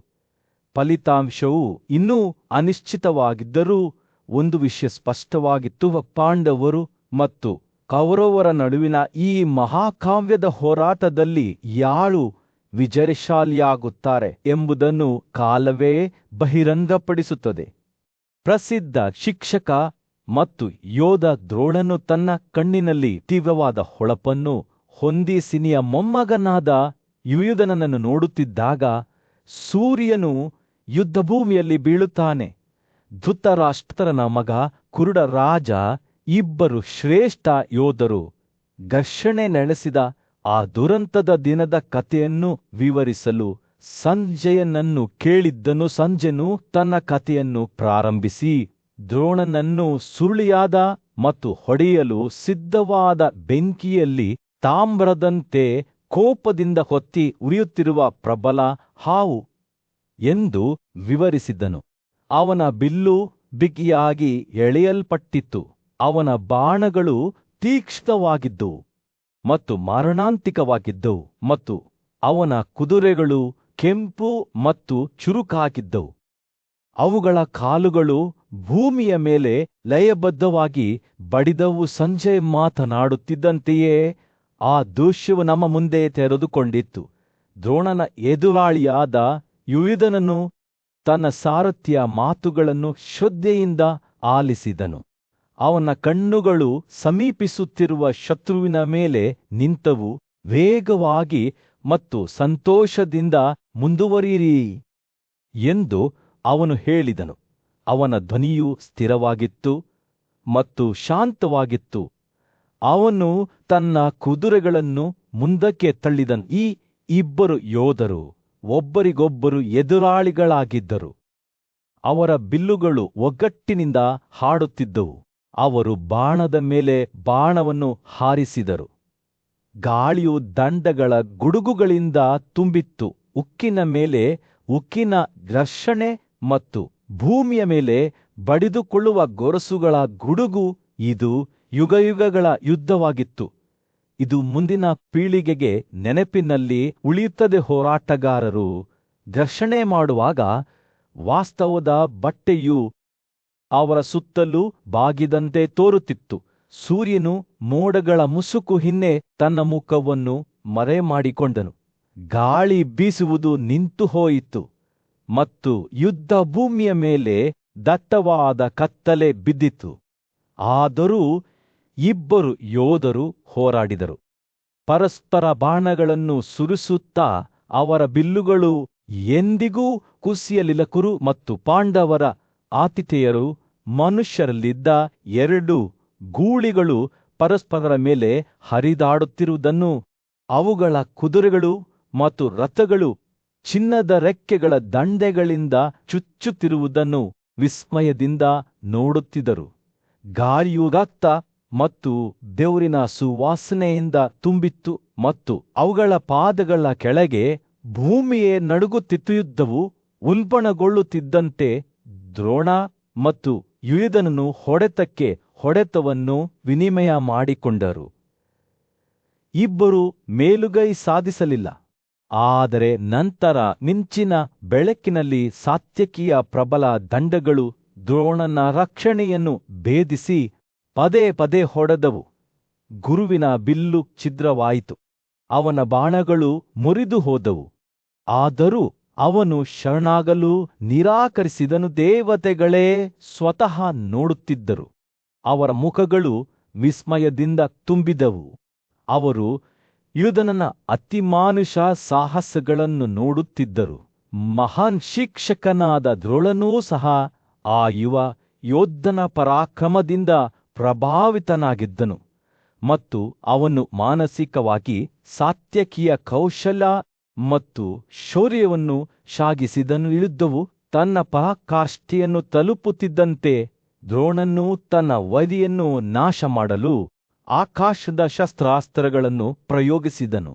ಆದರೆ ಸತ್ಯಕಿಯು ವರುಣರೆಂಬ ಮತ್ತೊಂದು ಆಕಾಶದ ಬಾಣದಿಂದ ಪ್ರತಿದಾಳಿ ಮಾಡಿದನು ಮತ್ತು ಅಯ್ಯೋ ಎಂಬ ಕೂಗುಗಳು ಯುದ್ಧಭೂಮಿಯಲ್ಲಿ ಪ್ರತಿಧ್ವನಿಸಿತು. ಸೂರ್ಯನು ಅಸ್ತ ಬೆಟ್ಟಗಳ ಮೇಲೆ ಮುಳುಗಲು ಪ್ರಾರಂಭಿಸಿದಾಗ, ಯುದ್ಧಭೂಮಿಯ ಮೇಲೆ ಚಿನ್ನದ ಹೊಳಪನ್ನು ಬೀಸಿದಾಗ, ದಿನದ ಕೊನೆಯ ಕ್ಷಣಗಳು ತುತು ಮತ್ತು ಹತಾಶೆಯಿಂದ ತುಂಬಿದವು. ಸೈನಿಕರು ಹೋರಾಡಿದರು, ಕೆಲವರು ವಿಶ್ರಾಂತಿ ಪಡೆದರು, ಇತರರು ವಿಜಯದ ಅನ್ವೇಷಣೆಯಲ್ಲಿ ಮುಂದಾದರು. ಈ ಅವ್ಯವಸ್ಥೆಯ ನಡುವೆ ಅರ್ಜುನ ಮತ್ತು ಅವನ ಸಾರಥಿ ವಾಸುದೇವನು ಸಿಂಧು ರಾಜನ ಪ್ರದೇಶದ ಕಡೆಗೆ ಸಾಗಿದರು. ಅವರು ಶತ್ರು ಸೈನಿಕರ ದಟ್ಟಗುಡ್ಡಿನ ಮೂಲಕ ಸಂಚರಿಸುತ್ತಿದ್ದಂತೆ ಅರ್ಜುನನು ತನ್ನ ಕಾರನ್ನು ಜಾಣತನದಿಂದ ಮುನ್ನಡೆಸಿದನು. ಮುಂದೆ ಸಾಗಲು ತನಗೆ ವಿಶಾಲವಾದ ಮಾರ್ಗವನ್ನು ಬಿಟ್ಟುಬಿಟ್ಟನು. ಆ ದಿನದ ಯುದ್ಧಗಳಿಂದ ಆಯಾಸಗೊಂಡಿದ್ದ ಆ ಕುದುರೆಗಳು ವಾಸುದೇವನ ನುರಿತ ಕೈಗಳಿಂದ ಚಾಲಿತವಾಗಿ ನಂಬಲಾಗದ ವೇಗದಲ್ಲಿ ಮುಂದಕ್ಕೆ ಹಾರಿಹೋದವು. ರಥವು ಗುರುತ್ವಾಕರ್ಷಣೆಯನ್ನು ಧಿಕ್ಕರಿಸಿದಂತೆ ತೋರುತ್ತಿತ್ತು. ಅದು ಪಾರಮಾರ್ಥಿಕ ವೇಗದಲ್ಲಿ ಚಲಿಸುತ್ತಿತ್ತು. ಅದು ಅದನ್ನು ನೋಡಿದ ಎಲ್ಲರನ್ನೂ ಭಯಭೀತರನ್ನಾಗಿ ಮಾಡಿತು. ಸೂರ್ಯ ದೇವತೆಯಾದ ಸೂರ್ಯನ ಅಥವಾ ಬಿರುಗಾಳಿಯ ದೇವತೆಯಾದ ರುದ್ರನ ಕಾರನ್ನು ಅರ್ಜುನನ ರಥದ ವೇಗಕ್ಕೆ ಹೊಂದಿಸಲು ಕಠಿಣ ಒತ್ತಡ ಹೇರಲಾಗುತ್ತಿತ್ತು. ಇದು ಸಮಯ ಮತ್ತು ಸ್ಥಳದ ಬಟ್ಟೆಯು ಪಾಂಡವ ಯೋಧನ ಇಚ್ಛೆಗೆ ಸರಿಹೊಂದುವಂತೆ ಬಾಗಿದಂತೆ ಇತ್ತು. ಅವರು ಶತ್ರುವಿನ ರಚನೆಯ ಹೃದಯವನ್ನು ಸಮೀಪಿಸುತ್ತಿದ್ದಂತೆ ಕುದುರೆಗಳು ದಣಿದವು. ಅವರ ಕೀಲುಗಳು ಪಟ್ಟುಬಿಡದ ಹೊಡೆತದಿಂದ ನೋವುಂಟು ಮಾಡಿದವು. ಅಷ್ಟರಲ್ಲಿ ತಮ್ಮ ಪಡೆಗಳ ಮುಖ್ಯಸ್ಥರಾಗಿದ್ದ ವಿಂದ ಮತ್ತು ಅನುವಿಂದ ಎಂಬ ಇಬ್ಬರು ಸಹೋದರರು ಅರ್ಜುನನ ದಣಿದ ಕುದುರೆಗಳನ್ನು ಕಂಡು ತೀವ್ರ ದಾಳಿ ನಡೆಸಿದರು. ಅವರು ಅರ್ಜುನನ ಮೇಲೆ ಬಾಣಗಳನ್ನು ಸುರಿಸಿದರು, ಆದರೆ ವಾಸುದೇವನು ಅವನ ಮೇಲೆ ಬಾಣಗಳನ್ನು ಹಾರಿಸಿದನು. 4 ಕುದುರೆಗಳು ತಲಾ 100 ಬಾಣಗಳಿಂದ ಹೊಡೆದವು. ಈ ದಾಳಿಯಿಂದ ಕೋಪಗೊಂಡ ಅರ್ಜುನನು ತ್ವರಿತವಾಗಿ ಪ್ರತೀಕಾರ ತೀರಿಸಿಕೊಂಡನು. ಎರಡೂ ಸಹೋದರ 9 ನೇರವಾದ ದಂಡಗಳಿಂದ ಹೊಡೆದನು. ಅದು ಅವರ ಪ್ರಮುಖ ಅಂಗಗಳನ್ನು ಚುಚ್ಚುತ್ತಿದ್ದವು. ಉಲ್ಬಣಗೊಳ್ಳುತ್ತಿದ್ದಂತೆ ವಿಂದ ಮತ್ತು ಅನುವಿಂದ ಕೋಪಗೊಂಡರು. ಅರ್ಜುನ ಮತ್ತು ವಾಸುದೇವರ ಮೇಲೆ ಬಾಣಗಳ ಸುರಿಮಳೆಯನ್ನೇ ಸುರಿಸಿದರು. ಆದರೆ ಪಾರ್ಥನು ಗಾಬರಿಯಾಗದೆ ವೇಗವಾಗಿ ಅವರ ಬಿಲ್ಲುಗಳನ್ನು ಮತ್ತು ದಂಡಗಳನ್ನು 2 ಅಗಲವಾದ ತಲೆಯ ದಂಡಗಳಿಂದ ಕತ್ತರಿಸಿದನು. ಇನ್ನೂ ಕೋಪದಿಂದ ಉತ್ತೇಜಿಸಲ್ಪಟ್ಟ ಇಬ್ಬರು ಸಹೋದರರು ಹೊಸ ಬಿಲ್ಲುಗಳನ್ನು ಎತ್ತಿದರು. ಆದರೆ ಧನಂಜಯನು ಶೀಘ್ರದಲ್ಲೇ ಅವರನ್ನು ಅಂಗವಿಕಲನನ್ನಾಗಿ ಮಾಡಿದನು. ಭೀಕರವಾದ ಯುದ್ಧದ ಕೂಗಿನಿಂದ ತನ್ನ ಬಿದ್ದ ಸಹೋದರನಿಗೆ ಪ್ರತೀಕಾರ ತೀರಿಸಿಕೊಳ್ಳಲು ದೊಡ್ಡ ಗದೆಯನ್ನು ಹಿಡಿದುಕೊಂಡು ಅನುವಿಂದನು ಮುಂದೆ ಸಾಗಿದನು. ವಾಸುದೇವನು ಪ್ರಬಲ ಪರ್ವತ ಮೈನಕನಂತೆ ದೃಢವಾಗಿ ನಿಂತನು. ನಂತರ ಅರ್ಜುನನು 6 ಬಾಣಗಳೊಂದಿಗೆ ಅನುವಿಂದನನ್ನು ವೇಗವಾಗಿ ಕಳುಹಿಸಿದನು. ಒಂದೇ ಹೊಡೆತದಲ್ಲಿ ಅವನ ಕುತ್ತಿಗೆ ಮತ್ತು ಕಾಲುಗಳನ್ನು ಕತ್ತರಿಸಿದನು. ಈ ಹತ್ಯಾಕಾಂಡಕ್ಕೆ ಸಾಕ್ಷಿಯಾದ ಕೌರವರು ಹೊಸ ಉಗ್ರತೆಯಿಂದ ಮುಂದೆ ಸಾಗಿದರು. ಆದರೆ ಪಾರ್ಥನು ಧೈರ್ಯದಿಂದ ಸ್ಥಿರವಾದ ಬೆಟ್ಟದಂತೆ ಬಾಣಗಳ ಆಲಿಕಲ್ಲುಗಳ ನಡುವೆ ಎತ್ತರವಾಗಿ ನಿಂತುಕೊಂಡು ತನ್ನ ನೆಲವನ್ನು ಹಿಡಿದುಕೊಂಡನು. ಯುದ್ಧವು ತೀವ್ರಗೊಳ್ಳುತ್ತಿದ್ದಂತೆ ರಕ್ತ ಮತ್ತು ಬೆವರಿನ ಪರಿಮಳದಿಂದ ಗಾಳಿಯು ದಪ್ಪವಾಯಿತು. ಯುದ್ಧಭೂಮಿಯಲ್ಲಿ ಪ್ರತಿಧ್ವನಿಸುವ ಉಕ್ಕಿನ ಶಬ್ದಶತ್ರು ಯೋಧರ ಸಮುದ್ರದಿಂದ ಸುತ್ತುವರಿದ ಅರ್ಜುನನು ಅವರ ದಾಳಿಗಳಿಗೆ ಪಟ್ಟು ಬಿಡದೆ ದೃಢವಾಗಿ ನಿಂತಿರುವುದನ್ನು ಸಂಜಯನು ವಿಸ್ಮಯದಿಂದ ನೋಡಿದನು. ಕುಂತಿಯ ಮಗ ಅರ್ಜುನನು ಎತ್ತರವಾಗಿ ನಿಂತಾಗ ಅವನ ಕಣ್ಣುಗಳು ಶತ್ರುಗಳ ರೇಖೆಗಳ ಮೇಲೆ ನಿಂತಾಗ ಸೂರ್ಯನು ಯುದ್ಧಭೂಮಿಯಲ್ಲಿ ಬೀಳುತ್ತಾನೆ. ಒಂದು ಕಾಲದಲ್ಲಿ ಶಕ್ತಿ ಮತ್ತು ಬಲದ ಸಂಕೇತವಾಗಿದ್ದ ಅವನ ರಥವು ಈಗ ಪರಿತ್ಯಕ್ತವಾಗಿ ಬಿದ್ದಿತ್ತು. ಅದರ ಕುದುರೆಗಳು ಚುಚ್ಚಿದವು ಮತ್ತು ಬಾಣಗಳಿಂದ ಹಾನಿಗೊಳಗಾದವು. ಆದರೆ ಅರ್ಜುನನ ಆತ್ಮವು ಮುರಿಯದೆ ಉಳಿಯಿತು. ಶತ್ರು ಪಡೆಗಳನ್ನು ಸೋಲಿಸುವ ಅವನ ದೃಢನಿಶ್ಚಯವು ಅವನನ್ನು ಊಕ ಚಂಡಮಾರುತದಂತೆ ಮುನ್ನಡೆಸಿತು. ವಾಸುದೇವನಾದ ಕೃಷ್ಣನು ತನ್ನ ರಥದಿಂದ ಇಳಿಯುತ್ತಿದ್ದಾಗ ಆತ ತನ್ನ ಮುಂದಿರುವ ದೃಶ್ಯವನ್ನು ಶಾಂತವಾದ ಭರವಸೆಯೊಂದಿಗೆ ವೀಕ್ಷಿಸಿದನು. ಅವರ ವಿರುದ್ಧ ಒಟ್ಟುಗೂಡಿದ ಪರಾಕ್ರಮಶಾಲಿ ಯೋಧರು. ಕೃಷ್ಣನು ತನ್ನ ಕುದುರೆಗಳನ್ನು ಬಿಡಿಸಿದಾಗ ಅವರ ದೇಹಗಳು ನಿರಂತರವಾದ ಬಾಣಗಳಿಂದ ಹಾನಿಗೊಳಗಾದವು ಮತ್ತು ಮೂಗೇಟಿಗೊಳಗಾದವು. ಆದರೂ ವಿಪರೀತ ಪ್ರತಿಕೂಲತೆಗಳ ಹೊರತಾಗಿಯೂ ಅರ್ಜುನನು ಸೂರ್ಯನ ಬೆಳಕಿನಲ್ಲಿ ಹೊಳೆಯುತ್ತಿದ್ದ ತನ್ನ ಕತ್ತಿಯೊಂದಿಗೆ ಹೋರಾಡಿದನು. ಪಾರ್ಥ ಮತ್ತು ಗೋವಿಂದರು ಯುದ್ಧಭೂಮಿಯಲ್ಲಿ ತಮ್ಮ ಪರಾಕ್ರಮವನ್ನು ಪ್ರದರ್ಶಿಸುತ್ತಿರುವುದನ್ನು ಕೌರವರು ಆಶ್ಚರ್ಯದಿಂದ ನೋಡಿದರು. ಈ ಜಗತ್ತಿನಲ್ಲಿ ಇದಕ್ಕಿಂತ ಅದ್ಭುತವಾದ ಘಟನೆ ಇನ್ನೇನಿದೆ ಎಂದು ಅವರು ಕೂಗಿದರು. ಅವರ ಧ್ವನಿಗಳು ಯುದ್ಧದ ಗದ್ದಲದಲ್ಲಿ ಪ್ರತಿಧ್ವನಿಸುತ್ತಿದ್ದವು.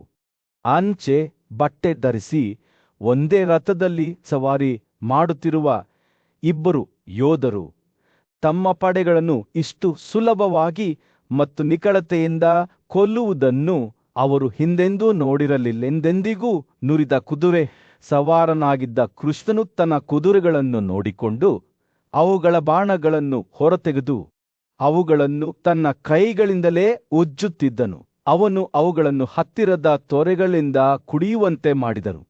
ಅವರ ಬಾಯಾರಿಕೆ ಕಡಿಮೆಯಾಯಿತು. ಅವರನ್ನು ಮತ್ತೊಮ್ಮೆ ರಥಕ್ಕೆ ಜೋಡಿಸಿದನು. ಅವರು ಹೊರಡಲು ಸಿದ್ಧರಾದಾಗ ಕೌರವರು ತಮ್ಮ ಮೇಲೆ ಹತಾಶೆಯ ಭಾವವನ್ನು ಅನುಭವಿಸಿದರು. ಓ ನಮ್ಮ ಮೇಲೆ ಅವರು ದುಃಖದಿಂದ ಕೂಗಿದರು, ಏಕೆಂದರೆ ಪಾರ್ಥ ಮತ್ತು ಕೃಷ್ಣ ಅಶೇರೆಂದು ಅವರಿಗೆ ತಿಳಿದಿತ್ತಿಬ್ಬರು. ಕೃಷ್ಣರು ತಮ್ಮ ರಥವು ಬಿರುಗಾಳಿಯ ಚಂಡಮಾರುತದಂತೆ ಯುದ್ಧಭೂಮಿಯಾದ್ಯಂತ ಗುಡುಗು ಸಿಡಿಸುವ ಮೂಲಕ ಯುದ್ಧಕ್ಕೆ ಓಡಿದರು. ಕೌರವರು ತಮ್ಮ ಸೈನ್ಯವನ್ನು ಸುಲಭವಾಗಿ ಕೊಲ್ಲುವುದನ್ನು, ತಮ್ಮ ಬಾಣಗಳು ನೇರವಾಗಿ ಹಾರುತ್ತಿರುವುದನ್ನು, ಅವರು ವೈರಿಯನ್ನು ಒಂದರ ನಂತರ ಒಂದರಂತೆ ಸೋಲಿಸುವುದನ್ನು ಅಚ್ಚರಿಯಿಂದ ನೋಡಿದರು. ಅಯ್ಯೋ, ದುರ್ಯೋಧನನ ತಪ್ಪಿನಿಂದಾಗಿ ರಾಜ ಧೃತರಾಷ್ಟ್ರನ ಈ ಯೋಧರು ನಾಶವಾಗುತ್ತಿದ್ದಾರೆ ಎಂದು ಕೆಲವು ಕ್ಷತ್ರಿಯರು ಹೇಳಿದರು. ಅವರ ಧ್ವನಿಗಳು ದುಃಖ ಮತ್ತು ವಿಷಾದದಿಂದ ತುಂಬಿವೆ. ಸೂರ್ಯನು ಮುಳುಗಲು ಪ್ರಾರಂಭಿಸಿದಾಗ ಯುದ್ಧಭೂಮಿಯ ಮೇಲೆ ಚಿನ್ನದ ಹೊಳಪನ್ನು ಬೀಸಿದ ಅರ್ಜುನನು ತನ್ನ ಹೃದಯವನ್ನು ದೃಢನಿಶ್ಚಯದಿಂದ ಹೊತ್ತುಕೊಂಡು ಜಯದ್ರಥನ ಕಡೆಗೆ ತಳ್ಳಿದನು. ಅವನು ತನ್ನ ಕುದುರೆಗಳನ್ನು ಮುಂದಕ್ಕೆ ತಳ್ಳಿದನು. ಅವರ ಕಾಲುಗಳು ಲಯಬದ್ಧವಾದ ಬಡಿತವನ್ನು ಬೀರುತ್ತವೆ. ಅವರು ಮೈದಾನದಾದ್ಯಂತ ಹಾರಿದರು. ಕೌರವರು ದೂರದಲ್ಲಿ ಕಣ್ಮರೆಯಾಗುವುದನ್ನು ಹತಾಶೆಯಿಂದ ನೋಡಿದರು. ಅವರ ಸ್ವಂತ ಯೋಧರು ಪ್ರಬಲ ಶಸ್ತ್ರಸಜ್ಜಿತ ನಾಯಕನನ್ನು ವಿರೋಧಿಸಲು ಸಾಧ್ಯವಾಗಲಿಲ್ಲ. ಅವ್ಯವಸ್ಥೆ ನಡುವೆ ದುರ್ಯೋಧನನು ಅರ್ಜುನನ ಹಿಂದೆ ನಿಕಟವಾಗಿ ಹಿಂಬಾಲಿಸಿದನು. ಅವನ ಹೃದಯವು ಕೋಪ ಮತ್ತು ದೃಢ ನಿಶ್ಚಯದಿಂದ ತುಂಬಿತ್ತು. ಆದರೆ ಅವನ ಧೈರ್ಯಶಾಲಿ ಪ್ರಯತ್ನಗಳ ಹೊರತಾಗಿಯೂ ಅರ್ಜುನನಾಗಿದ್ದ ತಡೆಯಲಾಗದ ಶಕ್ತಿಯ ವಿರುದ್ಧ ಅವನು ಶಕ್ತಿಹೀನನಾಗಿದ್ದನು. ಸೂರ್ಯನು ದಿಗಂತದ ಕೆಳಗೆ ಮುಳುಗಿದಾಗ ಬೆಚ್ಚಗಿನ ಕಿತ್ತಳೆ ಬಣ್ಣದ ಹೊಳಪಿನಲ್ಲಿ ಯುದ್ಧಭೂಮಿಯನ್ನು ಬೀಸಿದಾಗ ಕೌರವರು ತಾವು ಸೋಲುವುದು ಖಚಿತ ಎಂದು ತಿಳಿದಿದ್ದರು. ಸೂರ್ಯನು ಯುದ್ಧಭೂಮಿಯ ಮೇಲೆ ಮುಳುಗುತ್ತಿದ್ದನು. ಅವ್ಯವಸ್ಥೆಯ ಮೇಲೆ ಚಿನ್ನದ ಹೊಳಪನ್ನು ಬೀರುತ್ತಾನೆ. ವಾಸುದೇವ ಮತ್ತು ಧನಂಜಯ ಎಂಬ ಇಬ್ಬರು ಕೃಷ್ಣರು ಬೆಣ್ಣೆಯ ಮೂಲಕ ಬಿಸಿ ಚಾಕುಗಳಂತೆ ಶತ್ರುಗಳ ರೆಕ್ಕೆಗಳ ಮೂಲಕ ಚುಚ್ಚುತ್ತಿರುವುದನ್ನು ನಿರೂಪಕ ಸಂಜಯ್ ವಿಸ್ಮಯದಿಂದ ನೋಡಿದನು. ಸೈನ್ಯದ ರಾಜರು ಭಯಭೀತರಾಗಿ ತಮ್ಮ ಉಪಸ್ಥಿತಿಯಿಂದ ಓಡಿಹೋದರು. ತಮ್ಮ ಸ್ಥಾನಗಳನ್ನು ತೊರೆದವರಿಬ್ಬರು ವೀರರು ಮುಂದುವರೆದಂತೆ ಯುದ್ಧಭೂಮಿಯ ಶ್ರೇಷ್ಠ ಯೋಧರಲ್ಲಿ ಒಬ್ಬರಾದ ದ್ರೋಣ ನೇತೃತ್ವದ ವಿಭಾಗದಿಂದ ಬಂದ ಬಾಣಗಳು ಮತ್ತು ಈಟಿಗಳ ದಂಡೆಯನ್ನು ಅವರು ಎದುರಿಸಿದರು. ಆದರೆ ವಾಸುದೇವ ಮತ್ತು ಧನಂಜಯರು ತಡೆಯಲಾಗದವರಾಗಿದ್ದರು. ವಿಳಂಬವಾದ ಅವರ ಕೋಪ ಮತ್ತು ನಾಚಿಕೆಯು ಮುಂದುವರಿಯಲು ಅವರ ದೃಢ ನಿಶ್ಚಯವನ್ನು ಉತ್ತೇಜಿಸಿತು. ಅವರು ಚೀಸ್ನ ಮೂಲಕ ಬಿಸಿಯಾದ ಚಾಕಿಯಂತೆ ಶತ್ರುಗಳ ಸಾಲುಗಳನ್ನು ಕತ್ತರಿಸಿ ಅವರ ಹಿನ್ನೆಲೆಯಲ್ಲಿ ವಿನಾಶದ ಹಾದಿಯನ್ನು ಬಿಟ್ಟು ಹೋದರು. ಭಯಭೀತರಾದ ಅನೇಕ ನಿರ್ಲಜ್ಜ ಕ್ಷತ್ರಿಯರು ತಮ್ಮ ಸ್ಥಾನಗಳನ್ನು ತ್ಯಜಿಸಿ ತಮ್ಮ ಗೌರವ ಮತ್ತು ಘನತೆಯನ್ನು ತ್ಯಜಿಸಿ ಯುದ್ಧಭೂಮಿಯಿಂದ ಓಡಿಹೋದರು. ಈ ಹೇಡಿಗಳು ಯುದ್ಧಭೂಮಿಯಿಂದ ದೂರ ಸವೆಯುವುದನ್ನು ಸಂಜೆ ನೋಡಿದರು. ಅವರ ಕಾರ್ಯಗಳನ್ನು ಪವಿತ್ರ ವೇದಗಳಿಂದ ದೂರ ಸರಿಯುವ ನಾಸ್ತಿಕರ ಕಾರ್ಯಗಳಿಗೆ ಹೋಲಿಸಿದರು. ವಾಸುದೇವ ಮತ್ತು ಧನಂಜಯ ಅಂತಿಮವಾಗಿ ದ್ರೋಣ ನೇತೃತ್ವದ ವಿಭಾಗದಿಂದ ಹೊರಬಂದರು. ಮೋಡಗಳಿಂದ ಹೊರಹೊಮ್ಮಿದ ಎರಡು ಹೊಳೆಯುವ ಸೂರ್ಯರಂತೆ ಕಾಣುತ್ತಿದ್ದರು. ಅವರ ಆಯಾಸವು ದೂರವಾಯಿತು. ಅವರು ಚೈತನ್ಯಗೊಂಡಂತೆ ಕಾಣುತ್ತಿದ್ದರು. ಅವರ ಮುಖಗಳು ತೀವ್ರವಾದ ದೃಢ ನಿಶ್ಚಯದಿಂದ ಹೊಳೆಯುತ್ತಿದ್ದವು. ಅವರು ಬಲವಾದ ಬಲೆಯಿಂದ ತಪ್ಪಿಸಿಕೊಂಡ ಎರಡು ಮೀನುಗಳಂತೆ ಕಾಣುತ್ತಿದ್ದರು. ಅವರ ಚಲನೆಗಳು ವೇಗವಾಗಿ ಮತ್ತು ಸಲೀಸಾಗಿದ್ದವು. ಅವರು ಮುಂದುವರಿದಂತೆ ಸಿಂಧುಗಳ ದೊರೆ ಜಯದ್ರಥನು ಅವರನ್ನು ಎದುರಿಸಿದನು. ಅವರೊಂದಿಗೆ ಧೃತರಾಷ್ಟ್ರ ಅತ್ಯಂತ ನುರಿತ 6 ಯೋಧರು ಇದ್ದರು. ಆದರೆ ವಾಸುದೇವ ಮತ್ತು ಧನಂಜಯ ಧೈರ್ಯದಿಂದ ಇದ್ದರು.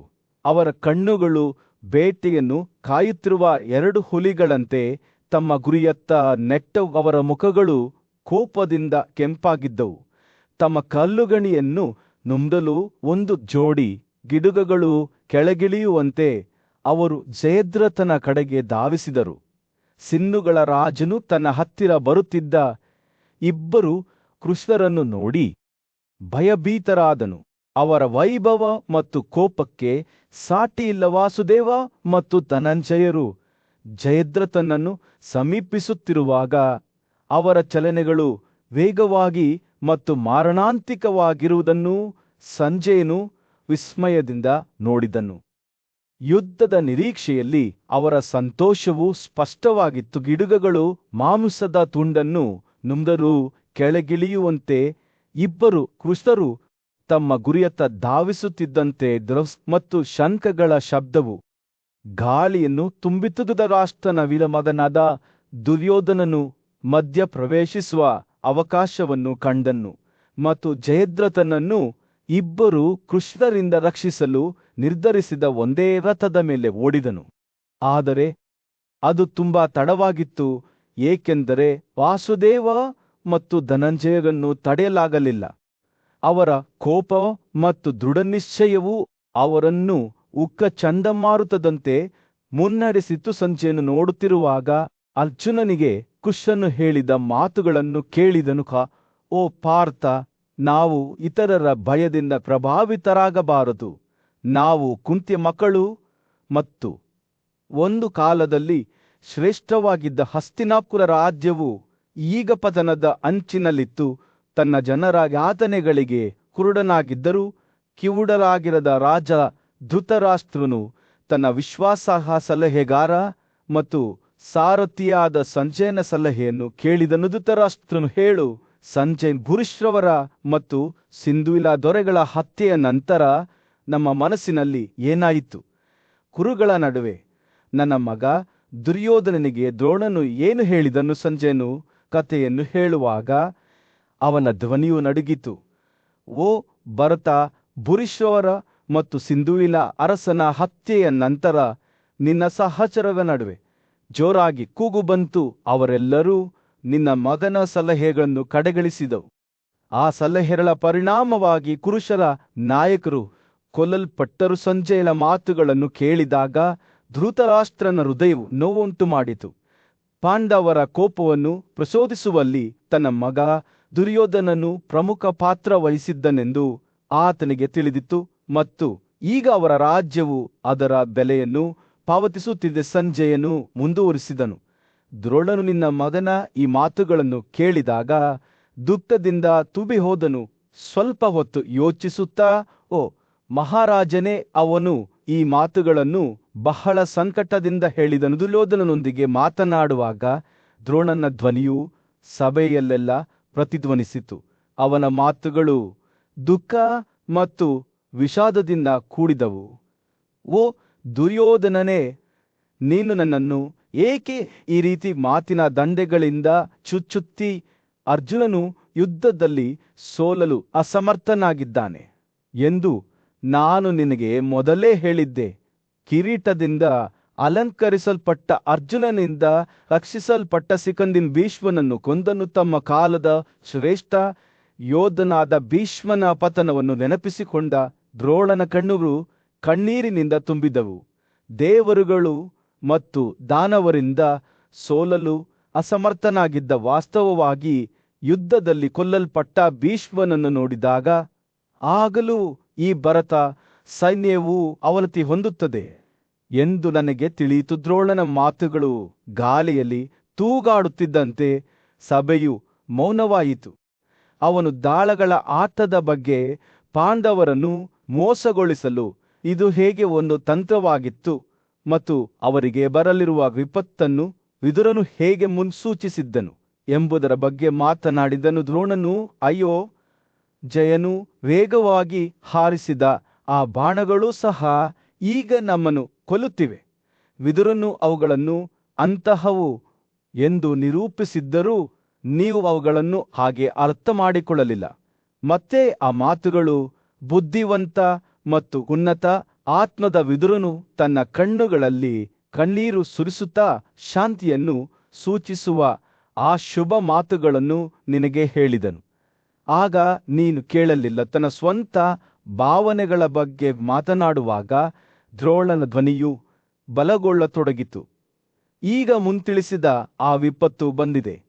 ಓ ದುರ್ಯೋಧನನೇ, ಆ ಭಯಾನಕ ಹತ್ಯಾಕಾಂಡವು ಈಗ ಬಂದಿದೆ.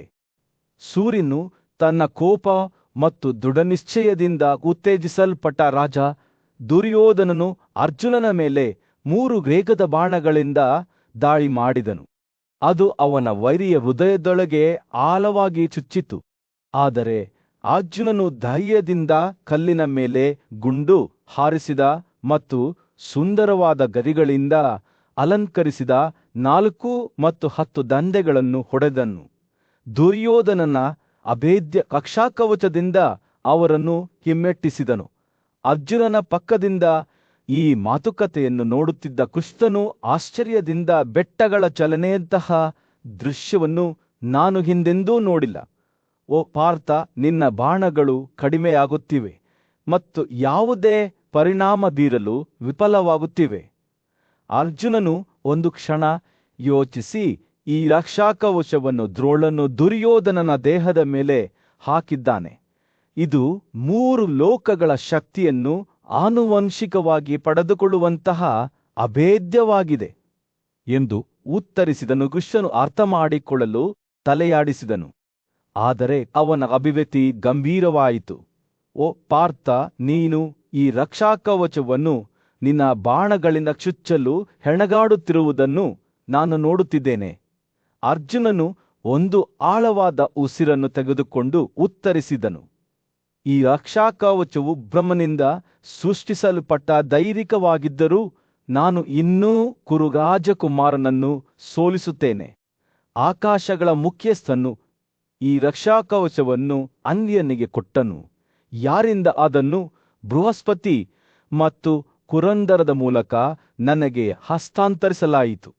ಅದರ ರಹಸ್ಯಗಳನ್ನು ನಾನು ತಿಳಿದಿದ್ದೇನೆ ಮತ್ತು ಅದರೊಂದಿಗೆ ಬಂದ ಮಂತ್ರಿಗಳಿಂದ ನಾನು ದುರ್ಯೋಧನನ ರಕ್ಷಣೆಯನ್ನು ಮುರಿಯುತ್ತೇನೆ. ಹೊಸ ದೃಢನಿಶ್ಚಯದಿಂದ ಅರ್ಜುನನು ತನ್ನ ಹಿಂದಿನ ಹೊಡೆತಗಳನ್ನು ಕಡಿದು ಹಾಕಿದ ದ್ರೋಣನ ಮಗ ಅಶ್ವತ್ಥಾಮನನ್ನು ಎದುರಿಸಲು ಸಿದ್ಧವಾಗುತ್ತಿರುವಾಗ ಪ್ರಾಚೀನ ಮಂತ್ರಗಳಿಂದ ಕೆಲವು ಬಾಣಗಳನ್ನು ಪ್ರೇರೇಪಿಸಿದನು. ಆದರೆ ಅರ್ಜುನನು ಗುರಿಯನ್ನು ತೆಗೆದುಕೊಳ್ಳುವ ಮೊದಲೇ ಅಶ್ವತ್ಥಾಮನನು ಮತ್ತೊಮ್ಮೆ ಮಧ್ಯ ಪ್ರವೇಶಿಸಿದನು ಮತ್ತು ಯುದ್ಧವು ತೀವ್ರಗೊಂಡಿತು. ಹೋರಾಟವು ತೀವ್ರಗೊಳ್ಳುತ್ತಿದ್ದಂತೆ ಅರ್ಜುನನು ಕೋಪಗೊಂಡನು. ಯುದ್ಧಭೂಮಿಯನ್ನು ಪರಿಶೀಲಿಸುವಾಗ ತನ್ನ ಬಾಯಿಯ ಮೂಲೆಗಳನ್ನು ನೆಕ್ಕಿದನು. ದುರ್ಯೋಧನನ ರಕ್ಷಾಕವಚವು ಇನ್ನೂ ಹಾನಿಯಿಂದ ತನ್ನನ್ನು ರಕ್ಷಿಸಿದೆ ಎಂದು ಅವನು ನೋಡಿದನು. ಆದರೆ ಭೀಕರವಾದ ಕೂಗಿನಿಂದ ಅರ್ಜುನನು ಸಾವನ್ನು ಹೋಲುವ ತೀಕ್ಷ್ಣವಾದ ದಂಡೆಗಳನ್ನು ಬಿಟ್ಟಿದ್ದನು. ಈ ಬಾಣಗಳಿಂದ ಅವನು ದುರ್ಯೋಧನ ಕುದುರೆಗಳು ಮತ್ತು ರಥಧಾರಿಗಳನ್ನು ಕೊಂದು ಅವನ ಬಿಲ್ಲು ಮತ್ತು ಚರ್ಮದ ಬೆರಳುಗಳ ಬೇಲಿಯನ್ನು ಕತ್ತರಿಸಿದನು.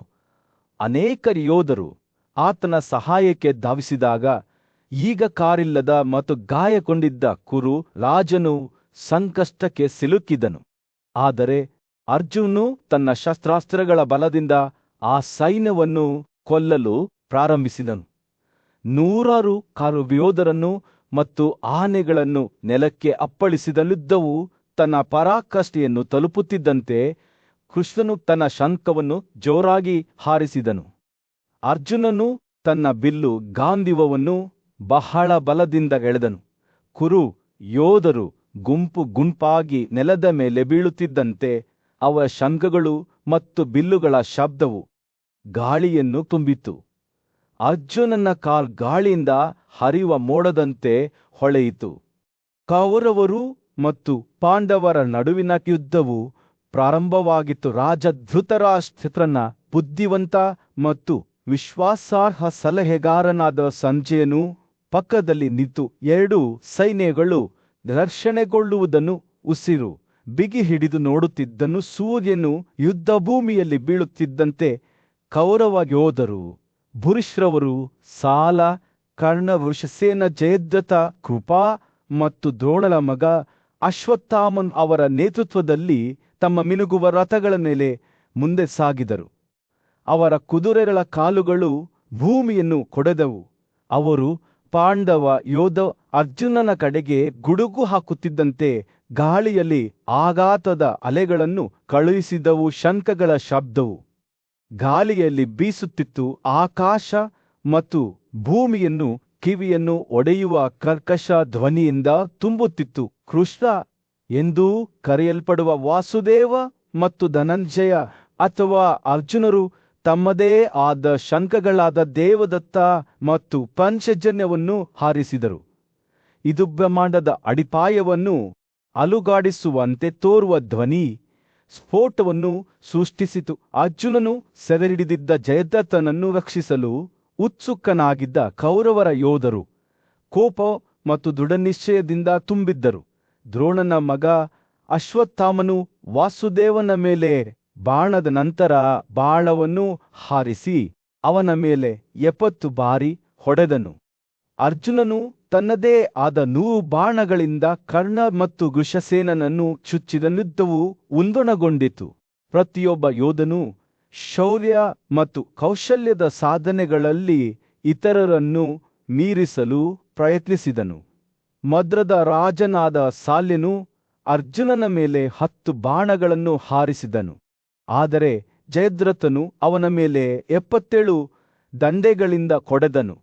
ಭೂರಿಶ್ರವರು 3 ಬಾಣಗಳಿಂದ ವಾಸುದೇವನನ್ನು ಚುಚ್ಚಿದರು. ಅವರ ಚಿನ್ನದ ತುದಿಗಳು ಸೂರ್ಯನ ಬೆಳಕಿನಲ್ಲಿ ಮಿನುಗುತ್ತಿದ್ದವು. ಕೋಪದಿಂದ ಮತ್ತು ತನ್ನ ಸ್ನೇಹಿತ ಕೃಷ್ಣನನ್ನು ರಕ್ಷಿಸುವ ಬಯಕೆಯಿಂದ ಉತ್ತೇಜಿಸಲ್ಪಟ್ಟ ಅರ್ಜುನನು ತನ್ನ ಶತ್ರುಗಳ ಮೇಲೆ ಬಾಣಗಳ ಸುರಿಯನ್ನು ಹಾರಿಸಿದನು. ಅವನು ಸಾಲ್ಯನ ಬಿಲ್ಲನ್ನು ಕಡಿದು 10 ಬಾಣಗಳಿಂದ ಹೊಡೆದು 25 ಬಾಣಗಳಿಂದ ಕೃಪೆಯನ್ನು ಚುಚ್ಚಿದನು. ಉಕ್ಕಿನ ಘರ್ಷಣೆ, ಬೆವರಿನ ಸುವಾಸನೆ ಮತ್ತು ಯುದ್ಧಭೂಮಿಯಲ್ಲಿ ಭಾರಿ ಪ್ರಮಾಣದಲ್ಲಿ ತೂಗಾಡುತ್ತಿದ್ದ ರಕ್ತದಿಂದ ಗಾಳಿಯು ತುಂಬಿತ್ತು. ಹೋರಾಟವು ಮುಂದುವರಿದಂತೆ ಅರ್ಜುನನು ಬಲವಾದಂತೆ ಕಾಣುತ್ತಿದ್ದನು. ತನ್ನ ಬಾಣಗಳು ತನ್ನ ಎದುರಾಳಿಗಳನ್ನೆಲ್ಲ ಹೊಡೆದುರುಳಿಸುತ್ತಿದ್ದಂತೆ ನಿಜವಾಗಿ ಹಾರುತ್ತಿದ್ದವು. ಕೃಷ್ಣನ ಸೆರೆಹಿಡಿಯುವಿಕೆಯಿಂದ ಕೋಪಗೊಂಡ ಭೂರಿಶ್ರವರು ದೇವರ ಮೇಳದ ಕೈಯನ್ನು ಕತ್ತರಿಸಿದರು. ಆದರೆ ಅರ್ಜುನನು ಕೇವಲ ನಕ್ಕನು. ಇನ್ನೂ 106 ಬಾಣಗಳನ್ನು ಹಾರಿಸಿದನು. ಅದು ಕೌರವರ ಶ್ರೇಣಿಯನ್ನು ಚಂಡಮಾರುತದಂತೆ ಹರಿದು ಹಾಕಿತು. ಈ ಯುದ್ಧವು ಅವ್ಯವಸ್ಥೆ ಮತ್ತು ವಿನಾಶದ ಕೋಲಾಹಲವಾಗಿತ್ತು. 2 ಕಡೆಯ ಯೋಧರು ತಮ್ಮ ಪ್ರಾಣಕ್ಕಾಗಿ ಹೋರಾಡುತ್ತಿದ್ದರು. ಸಂಜೆ 2 ಸೈನ್ಯಗಳು ಘರ್ಷಣೆಗೊಳ್ಳುವುದನ್ನು ಭಯದಿಂದ ನೋಡುತ್ತಿದ್ದನು. ಅವನ ಹೃದಯವು ಅವನ ಮುಂದೆ ನಡೆದ ಹತ್ಯಾಕಾಂಡವನ್ನು ದುಃಖದಿಂದ ತುಂಬಿತ್ತು. ರಾಜ ಧೃತರಾಷ್ಟ್ರನು ಯೋಧರ ಸಮುದ್ರವನ್ನು ನೋಡುತ್ತಿರುವಾಗ ಸೂರ್ಯನು ಯುದ್ಧಭೂಮಿಯಲ್ಲಿ ಮುಳುಗಿದನು. ಅವನು ತನ್ನ ಸಾರಥಿ ಸಂಜಯ್ ಕಡೆಗೆ ತಿರುಗಿ ಪಾರ್ಥ ಮತ್ತು ಯೋಧರ ಕಾರುಗಳನ್ನು ಅಲಂಕರಿಸುವ ವಿವಿಧ ಮಾನದಂಡಗಳನ್ನು ವಿವರಿಸಲು ಕೇಳಿಕೊಂಡನು. ಸಂಜಯ್ ಮಾತನಾಡಲು ಪ್ರಾರಂಭಿಸಿದನು. ಅವನ ಧ್ವನಿಯು ಯುದ್ಧದ ಗದ್ದಲದ ಉದ್ದಕ್ಕೂ ಸಾಗುತ್ತಿತ್ತು. ಹೇ ರಾಜ, ಆ ಉನ್ನತ ಆತ್ಮದ ಯೋಧರ ಕಾರುಗಳ ಮೇಲೆ ಹೊಳೆಯುವ ಬೆಂಕಿಯ ಜ್ವಾಲೆಗಳಂತೆ ಹೊಳೆಯುವ ವಿವಿಧ ರೀತಿಯ ಮಾನದಂಡಗಳನ್ನು ಕೇಳಿ, ಚಿನ್ನದ ತಂತಿಗಳಿಂದ ಅಲಂಕರಿಸಲ್ಪಟ್ಟ ಮತ್ತು ಪ್ರತಿ ವರ್ಣದ ಬ್ಯಾನರ್ಗಳಿಂದ ಅಲಂಕರಿಸಲ್ಪಟ್ಟ ಚಿನ್ನದ ಮಾನದಂಡಗಳನ್ನು ಅವನು ವಿವರಿಸಿದನು. ಅವನು ಮಾತನಾಡುತ್ತಿರುವಾಗ ಸಂಜಯನ ಕಣ್ಣುಗಳು ಗಾಂಧೀವದ ಚಾಲಕ ಅರ್ಜುನ ಧನಂಜಯನ ಕಾರಿನ ಕಡೆಗೆ ಅಲೆದಾಡಿದವು. ಸಿಂಹದಂತೆಯೇ ಉಗ್ರಮುಖ ಮತ್ತು ಬಾಲದ ಕೋತಿಗಳ ಚಿಹ್ನೆಯನ್ನು ಹೊಂದಿರುವ ಸ್ಟ್ಯಾಂಡರ್ಡ್ ಆ ಯುದ್ಧದಲ್ಲಿ ಭಯವನ್ನು ಪ್ರೇರೇಪಿಸುವಂತೆ ತೋರುತ್ತಿತ್ತು. ಕೋತಿ ಸ್ಟ್ಯಾಂಡರ್ಡ್ ಒಂದು ದೃಶ್ಯವಾಗಿತ್ತು. ಅರ್ಜುನನ ಕಾರಿನ ಮೇಲೆ ನೃತ್ಯ ಮಾಡುವಾಗ ಅದರ ಅನೇಕ ಬ್ಯಾನರ್ಗಳು ಗಾಳಿಯಲ್ಲಿ ಬೀಸುತ್ತಿದ್ದವು. ಸಂಜಯನು ತನ್ನ ವಿವರಣೆಯನ್ನು ಮುಂದುವರೆಸಿದನು. ದ್ರೋಣನ ಮಗ ಕರ್ಣ ಮತ್ತು ಅಧೀರಾತನ ಮಗನ ಮಾನದಂಡಗಳನ್ನು ತೋರಿಸಿದನು. ಪ್ರತಿಯೊಬ್ಬರೂ ಕೊನೆಯವರಿಗಿಂತ ಹೆಚ್ಚು ಪ್ರಕಾಶಮಾನವಾಗಿದ್ದರು. ಸೂರ್ಯನ ಬೆಳಕಿನಲ್ಲಿ ನಕ್ಷತ್ರಗಳಂತೆ ಹೊಳೆಯುವ ಚಿನ್ನ ಆಭರಣಗಳು ಮತ್ತು ರತ್ನಗಳಿಂದ ಅಲಂಕರಿಸಲ್ಪಟ್ಟವು. ಪಾಂಡವರ ಗುರುವಾದ ಕೃಪೆಯ ಗೋಗಳ ಮಾನದಂಡವು ದೇವತೆಗಳ ಅಭಿವ್ಯಕ್ತಿಯಂತೆ ಪಾರಮಾರ್ಥಿಕ ಬೆಳಕನ್ನು ಹೊರಸೂಸುವಂತೆ ತೋರುತ್ತಿತ್ತು. ಸಂಜಯ್ ಮಾತನಾಡುತ್ತಿದ್ದಂತೆಯೇ ಯೋಧರ ಘರ್ಷಣೆ ಮತ್ತು ಗಾಳಿಯಲ್ಲಿ ಹಾರುವ ಬಾಣಗಳೊಂದಿಗೆ ಯುದ್ಧವು ಉಲ್ಬಣಗೊಂಡಿತು. ರಾಜ ಧೃತರಾಷ್ಟ್ರನ ಮಗ ದುರ್ಯೋಧನನು ತನ್ನ ಪಡೆಗಳನ್ನು ಯುದ್ಧಕ್ಕೆ ಕರೆದೊಯ್ದನು. ಅವನ ಸ್ಟ್ಯಾಂಡರ್ಡ್ ಚಿನ್ನದಿಂದ ಮಾಡಿದ ಆನೆಯಿಂದ ಅಲಂಕರಿಸಲ್ಪಟ್ಟಿದೆ. ಪದಾಳಿಯನ್ನು ಮುನ್ನಡೆಸಿತು. ಆನೆಯ ಸ್ಟ್ಯಾಂಡರ್ಡ್ ಇತರ ಸ್ಟ್ಯಾಂಡರ್ಡ್ಗಳಿಗಿಂತ ಗೋಪುರದಂತೆ ತೋರುತ್ತಿತ್ತು. ಅದರ ಚಿನ್ನದ ಸರಪಳಿಗಳು ಗಾಳಿಯಲ್ಲಿ ಅಲುಗಾಡುತ್ತಿರುವಾಗ 100 ಗಂಟೆಗಳಂತೆ ಮಿನುಗುತ್ತಿದ್ದು, ಆದರೆ ಅರ್ಜುನನ ಕೋತಿತ ಸ್ಟ್ಯಾಂಡರ್ಡನ್ನು ಅವರೆಲ್ಲರ ನಡುವೆ ಎತ್ತರವಾಗಿ ನಿಂತಿತ್ತು. ಅದರ ಬ್ಯಾನರ್ಗಳು ಕ್ರೀಡಾಂಗಣವೊಂದರಲ್ಲಿ ನೃತ್ಯ ಮಾಡುತ್ತಿರುವ ಸುಂದರ ಮಹಿಳೆಯರಂತೆ ಬೀಸುತ್ತಿದ್ದವು ಮತ್ತು ಅದರ ಮಧ್ಯದಲ್ಲಿ ಅರ್ಜುನನು ಕುಳಿತಿದ್ದನು. ತನ್ನ ಬಿಲ್ಲುಗಳನ್ನು ಹಿಂದಕ್ಕೆ ಎಳೆಯುವಾಗ ತನ್ನ ಕಣ್ಣುಗಳು ಶತ್ರುಗಳ ರೇಖೆಗಳ ಮೇಲೆ ನಿಂತವು.